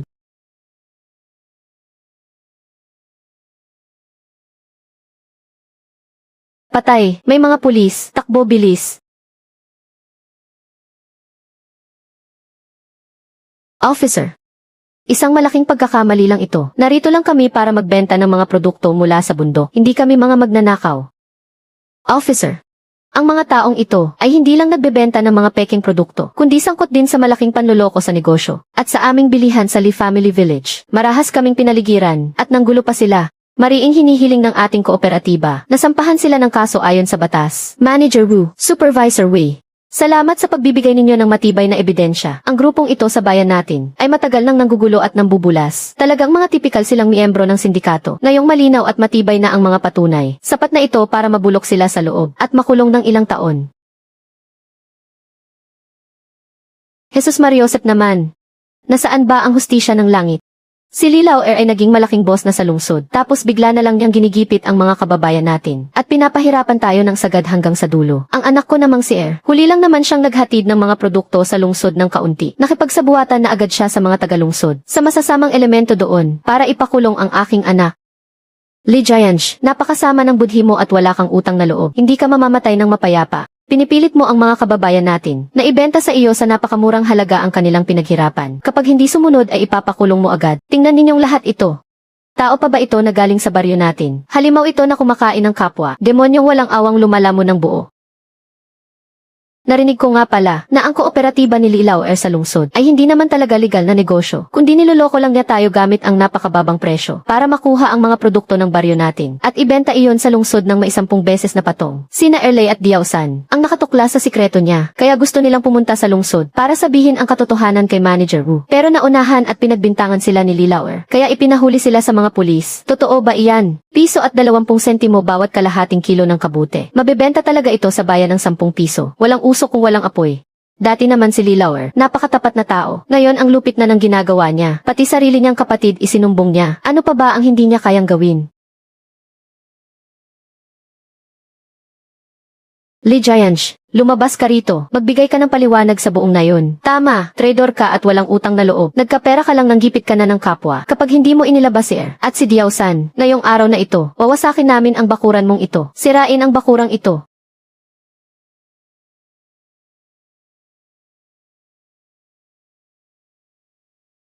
Anong pinanggagawa ninyo? Gusto niyo bang mag-alsa? Ibaba ninyo ang mga hawak ninyong kagamitan ngayon din. Hindi pa naimbestigahan ng maayos ang nangyari. Bakit kayo nanggugulo rito ng walang dahilan? Kapitan, siya nga ang nakipagsabuatan sa mga otoridad para ipakulong sila. Alam na iyan ng buong nayon. Kinakampihan mo pa rin siya. Kung ngayong araw si Li Jianshi ay hindi gagawa ng nakasulat na pangako para palayain sila, isusumbong natin siya sa pamahalaan ng bayan. Talagang mga hangal kayong nasilaw ng kasakiman. Kanina lang parang Diyos ng kayamanan ang tingin nyo sa akin. Pero ngayon naniwala agad kayo sa panunulsol ng mga tsismosa. At ngayon pinalilibutan nyo ang pinto ko dala ang mga asarol. Sa nakaraang buhay ko, masyado ko kasing pinahalagahan ang tinatawag na pagmamalasakit sa kapwa kanayon. Kaya lang ako nauwi sa pagkawasak ng aking pamilya. Sa buhay kong ito, hindi na ako magpapakita sa kahit kanino nang walang silbing kabaitan. Manahimik kayong lahat. Ako pa ngayon ang pinalalabas ninyong kasabwat ng mga sindikato. Idilat ninyo ang mga bulag ninyong mata at tingnan ninyo ito. Ito ay galing sa korte ng distrito. Opisyal na abiso ng pagsasampa ng kaso. Si Liu at si Diaosan ay nagtangkang gumamit ng mga amag at sira-sirang paninda na may kahalong putik at buhangin. Pati na mga uod na basura para pagnakawan ng malaking pera ang kooperatiba. At bago pa rito doon sa baryo ng Li, sa mismong bilihan natin, ay nagdala pa sila ng mga armas para manggulo. Sapat at malinaw ang ebidensya laban sa kanila. Ito ba ang sinasabi ninyong dinala ng pangalawang anak ninyo, na pinakamagandang produkto raw mula sa bundok? Sino sa inyo rito ang may sakahang nagpapatubo ng may mga puting uod at tainga ng daga na hinaluan ng kalahating sako ng buhangin? Kung ang ganitong mga basura ang ipapadala natin sa lungsod, tiyak na maipasasara ang kooperatiba at ang lahat ng produkto ng buong nayon ay mabubulok na lamang sa inyong mga kamay. Ang pananagutang ito Sino sa inyo ang haharap para managot? Talagang ang puso ng tao ay madaling matukso at hindi maaasahan sa oras ng pagsubok. Kahit anong buti ng ginawa mo, ay madali pa ring masisira ng ilang mga chismis. Nitong mga nakaraang araw, ako si Lijianche ay nagpakapagod araw at gabi para bayaran kayo sa pinakamataas na presyo, nang walang bawas kahit isang singko. Ang gusto ko lang naman ay magkaroon tayong lahat ng magandang bagong taon. Pero ano ang isinukli ninyo sa akin? Naniwala kayo sa mga sabi-sabi, at pinalibutan ang bakuran ko bitbit ang inyong mga asarol. Kung hindi naman pala ako tanggap dito sa baryo ng Li, at tingin ninyo ay pinagsasamantalahan ko kayong mga kanayon. Mula sa araw na ito, ang kooperatiba ng Xishan ay hihinto ng walang takdang panahon sa pagbili ng anumang produkto rito sa inyo. Wala kaming kukunin kahit katiting. Ang mga paninda ninyo, humanap na lang kayo ng ibang bibili sa inyo.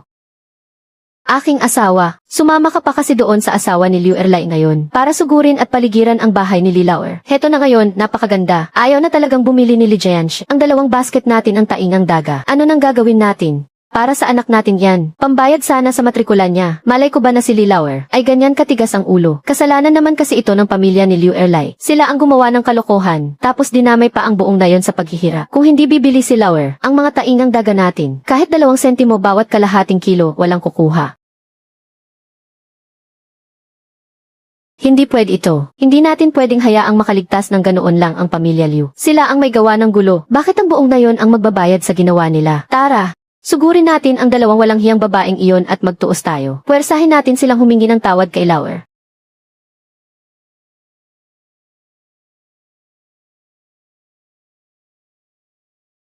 Kayo, anong balak ninyong gawin? Wala na ba kayong takot sa batas? Batas? Nandaya si Erlay, tapos nagpakalat pa kayo ng chismis. Dahil sa inyo, ang pamilya namin, wala nang pambili kahit ng asin at mantika. Kapag hindi kayo lumuhod ngayon, para pakiusapan si Li Lauer na bumalik, gigibain ko ang bahay ninyong ito.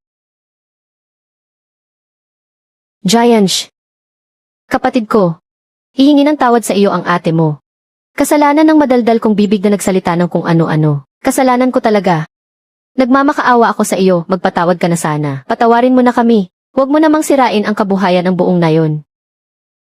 Jianche, tingnan mo naman, inamin na nga nila ang kasalanan nila. Alam naman ng lahat na mali sila. Ang buong nayon, bata man o matanda, ay umaasa lang sa kooperatiba mo para may makain. Baka naman, pagbigyan na natin sila. Ipagpatuloy na muli ang pagbili. Sige, magbubukas uli. Pwede. Pero may 3 kondisyon ako. Una, mula ngayon ang mga produktong dadalhin ng kahit sino. Kapag napatunayang may kahit kaunting pandaraya, permanenteng ilalagay sa blacklist ang pamilyang iyon. Hindi na kailanman bibili sa kanila ang kooperatiba kahit isang kusing. Pangalawa, dapat magbantayan ang lahat sa buong nayon. Kapag may nakahuli sa iba na nandaraya, may gantimpala ang magsusumbong. May premyong 10 yuan. Pangatlo, mula ngayon ang pamilya ni na Liu Er at Diaosan. Kapag nagtangka pa silang manggulo rito sa Lijiazhuang, hindi ko sila mapapatawad. Naiintindihan ko, Jianche, hindi ko na ulitin.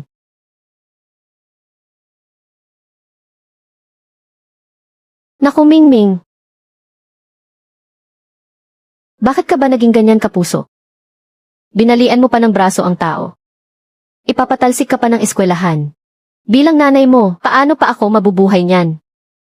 Iyak ka lang ng iyak lang ang alam mong gawin. Kung hindi mo lang siya palaging kinonsinti ng husto kaya naging ganyan kasuwail. Lalakas ba ang loob niyang umasal na parang sanggano sa eskwelahan at makipagbugbukan kasama ang buong grupo? Ngayong na-ospital tuloy ang bata. Ang bayad sa ospital at danyos. Humihingi agad sila ng 500 yuan. Kapag hindi natin binigay ipapakulong nila siya. Masisira ng tuluyan ang kinabukasan niya. 500 piso. Kahit 50 piso nga wala tayong mailabas. Diyos ko, ano nang gagawin natin ngayon? 500 piso. Gusto talaga nitong ubusin ang pamilya Li natin at kunin ang buhay natin. Si Mingming pa naman ang inaasahan ng pamilya natin. Magkokolehiyo pa naman siya sa hinaharap para magbigay ng parangal sa pamilya natin. Hindi siya pwedeng makulong kahit kailan.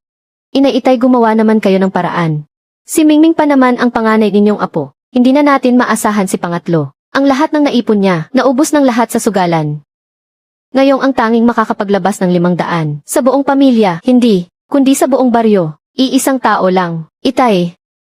Ibig ninyong sabihin, si pangalawa, si Li Jianche, tama, iyang suwail na anak na iyan. Doon sa lungsod, napakarami niyang kinikitang maruming pera. Ngayong makukulong ang sarili niyang pamangkin. Kapag nagmatigas siyang hindi maglabas ng pera, ngayong araw na ito talagang, mamatay ako sa tapat ng opisina niya. Jiangwo, bukas ng umaga, sumama ka sa akin sa lungsod para harangin siya. Pangalawa, Li Jianche, buksan mo ang pinto. Mapapahamak na ang sarili mong pamangkin. Ikaw na tiyuhin niya. Hindi mo pwedeng pabayaan lang ito. Napakagaaga pa, Bakit kayo nambubulahaw at umiiyak sa tapat ng pinto ko? Parang mga kamag-anak galing probinsya ang boses. Andito para manghingi ng pera. Tingnan mo nga ang asta nila, parang mga bandidong sumasalakay sa bundok. Giants. Ano kaya kung tumawag na tayo ng pulis? Dito pa naman sa lungsod. Napaka-eskandaloso ng ginagawa nila. Ano na lang ang sasabihin ng mga kapitbahay sa atin? Tumawag ng pulis. Masyadong madali naman iyon para sa kanila. Nabalitaan ko na ang tungkol sa nangyari. Binugbog ng pamangkin nating si Liming ang isang tao sa paaralan. At malubhang nasugatan ito. Kasalanan niya iyon at sarili niyang kagagawan. Karapat-dapat lang iyon sa kanya. Tapos gusto pa nilang kumuha sa akin ng 500 piso para pagtakpan ang gulong ginawa niya. Nagkakamali sila kung akala nilang papayag ako. Lauer. Buksan mo itong pinto. Ngayong araw ipupukpok ko ang ulo ko sa inyong bukana ng pinto para habang buhay mong pasanin ang paratang na pinilit mong mamatay ang sarili mong ina. Li Jiangwu, makinig kayong mabuti. Malinaw na nakasulat sa kasunduan ng paghihiwalay na ako at ang inyong pamilyang Li ay hindi na mag-uusap kahit kailan hanggang sa mamatay. Kahit pa makulong si Liming o mapatalsik sa paaralan, wala akong pakialam kahit isang kusing. Kung matapang ka talaga, magpakamatay ka ngayon din sa tapat ng pinto ko para makatipid naman ako sa panggastos para sa pag-aalaga sa inyong pagtanda. Li Lauer, napakawalang puso mong lapastangan. Ang 500 piso para sa iyo ay barya-barya lang naman. Ang pamangkin mo ang tanging pag-asa at dugo ng pamilya Li. Pero pababayaan mo lang ba siyang mapahama? Sumpaan kita na hindi ka rin mapapabuti kahit kailan. Ang pera ko ay para kina Jing Iliwei at Ansya. Para sa pag-aaral nila, kahit ipakain ko pa iyan sa aso. Hindi iyan mapupunta kay Liming. Para lang ipang-ayos sa gulo ng salot na iyan. Layas. Naytay. Masyadong matigas ang ulo ng pangalawa ngayon. Ayaw man lang magbukas ng pinto. Ano nang gagawin natin? Kapag sumapit na ang deadline bukas, talagang isusuko na ng eskwelahan si Mingming sa presinto. Ay bumalik muna tayo sa barangay. Gutom na ako rito. Hindi ako naniniwalang, hindi lalabas ng bahay ang pangalawa habang buhay.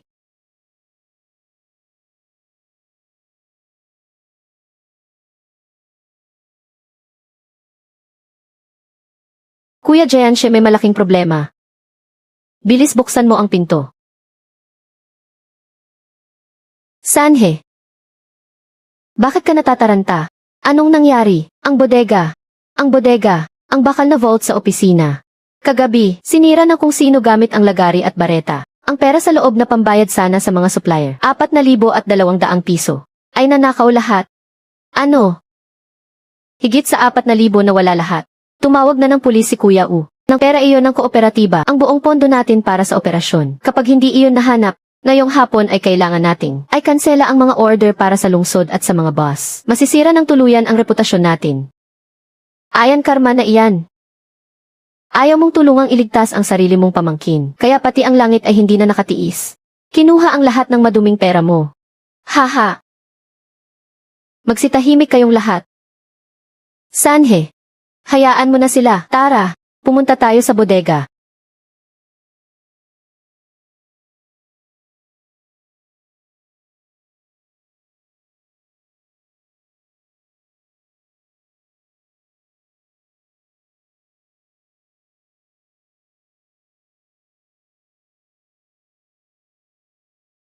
Giants, buti naman at dumating ka rin. Ang lala ng hitsura ng loob. Puwersahang winakwak gamit ang kung anong kagamitan ang vault. Napakarahas ng paraan ng pagnanakaw. Sa tingin ko, kakilala lang natin ang may gawa nito. Alam niyang kagabi lang, nakuha natin ang malaking halaga ng bayad para sa mga paninda. Kuya Wu, huwag kang magpanik. Kung mapanlin lang man siya, siguradong may maiiwan pa ring bakas. Manager Wu, Supervisor Lai, umambon kagabi roon sa bayan. Nang pumasok ang magnanakaw, kumapit sa swelas ng sapatos niya ang pulang luwad na doon lang makikita sa timog na bahagi at saka rito sa pasilyo ninyo. Hindi ba't kabibili nyo lang galing sa probinsya ng makabagong video recorder? Noong nakaraang linggo lang iyon para makaiwas sa magnanakaw. Kami ni Mang Wei gumamit ng koneksyon mula sa department store sa probinsya. Nakuha namin ang pinaglumaang imported na security monitor. Nasa kabilang kwarto sa may control room ang tape. Halika, panoorin natin ang tape. Katamtaman lang ang pangangatawan ng magnanakaw. Medyo kuba siya, at medyo sakangkong lumakad ang kaliwang paa. Tingnan ninyo, kilala nyo ba ang taong ito? Teka, si Jianjun ito. Si Lila Osan. Yung binalak mong ibenta sa akin noon na ilang mga anak mong babae. Pero sa pagkakataong ito, nakuha mo pa talagang pakialaman ang mismong vault ko. Dapat lang sa'yo yan, San.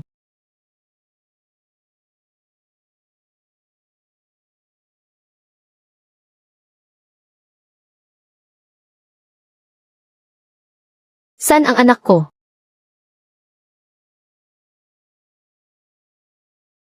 Bakit ikaw pa? Napagbintangan ka lang ba? Tatay, nanay. Kuya, nagkamali ako. Nagsisisi na talaga ako, hindi ko naman sinasadyang magnakaw. Pero baon na talaga ako sa utang at hindi ko na kayang bayaran. Tungkol sa krimeng ginawa mo, ano pa ang gusto mong sabihin? Kuya, iligtas mo ako. Tunay mo naman akong kapatid. Kakaisang buwan pa lang ni Xiaobao, hindi ako pwedeng makulong. Ibinalik ko naman na sa'yo lahat ng pera, wala akong ginastos kahit isang singko. Isipin mo na lang na hiniram lang ng sarili mong kapatid. Kausapin mo naman ang mga pulis. Pagbigyan mo na ako sa pagkakataong ito. Anak, narinig mo ba? Kapatid mo si San. Nabalik naman na ang lahat ng pera. Wala ka namang nawala. Sabihin mo na agad sa mga pulis na iurong mo na ang kaso. Pribadong bagay lang ito ng pamilya natin. Hindi na kailangang makialam ng mga pulis. Bilis. Pribadong bagay. 4,200 yuan. Sapat na yon para makulong siya ng 8 hanggang 10 taon. Nay, sa tingin mo ba pribadong bagay pa rin ito?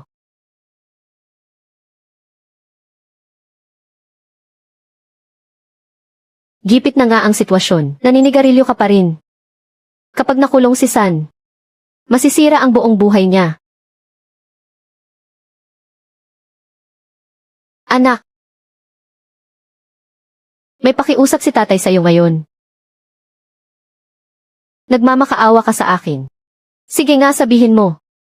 Hindi pwedeng makulong sila Usan, at hindi rin pwedeng walang pampaaral si Mingming, dahil nahanap naman na ang pera. Kausapin mo ang pulis at sabihin mo. Nakusa mong inilabas ang perang ito, at sinasadya mong inilagay kay Lausan, para gamitin niya sa pag-asikaso ng trabaho sa bayan. Ibig sabihin hindi niya ninakaw ang perang ito.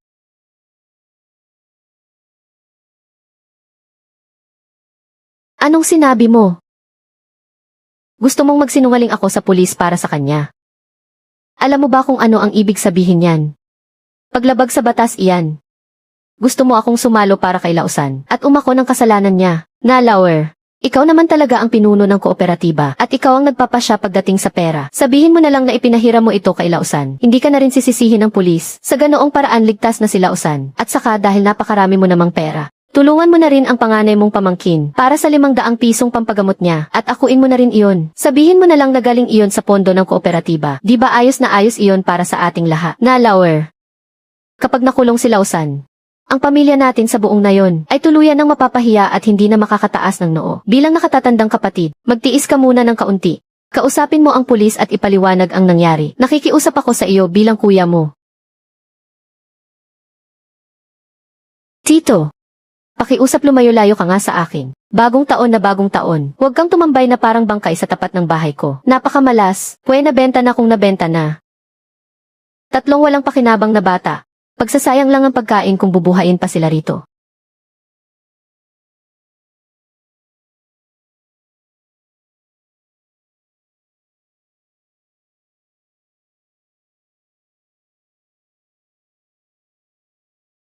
Gusto mo akong magsinungaling sa pulis?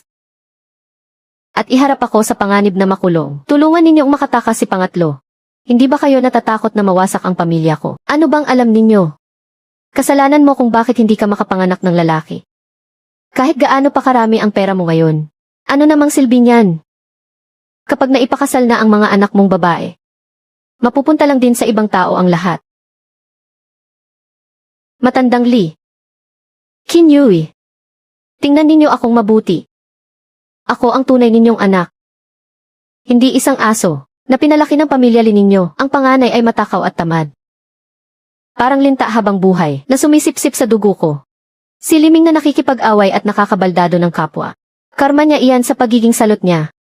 Si Li Jianjun na pangatlo ay lulong sa sugal. Binalak pang ibenta ang 12 taong gulang kong anak na babae. At ngayon naman ay sinisira ang aking kahadiero para nakawin ang perang panligtas buhay ng buong kooperatiba. Kawalan ito ng konsensya. Dapat lang sa kanya ang mabulok sa kulungan. At kayo naman. Para lang sa dalawang paborito ninyong ito, gusto ninyo pa akong magsinungaling sa korte. Wala man lang kayong pakialam kung mapahamak ako at makulong. Ito ba ang sinasabi ninyong, walang magulang na nagkakamali? Huy! Napakababa, walang hiya, mapanlin lang.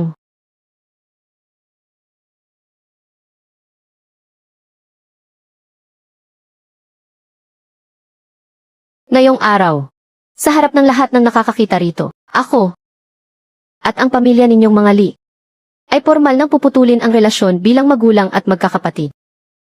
Mula ngayon wala na tayong ugnayan.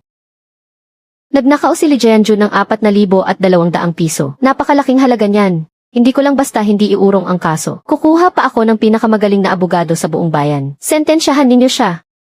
Subukan ninyo lang na muling manggulo sa tapat ng bahay ko. Sa tuwing makikita ko kayo bubugbugin ko kayo. Hindi ko kayo kaawaan. Dalian ninyo.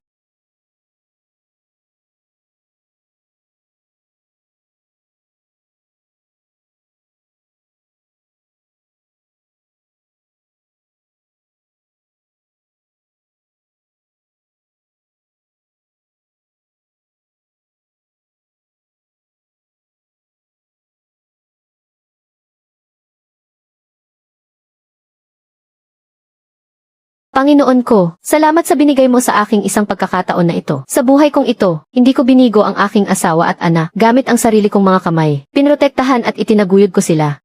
Mula ngayon, ang buhay natin mula ngayon ay magiging mas masagana.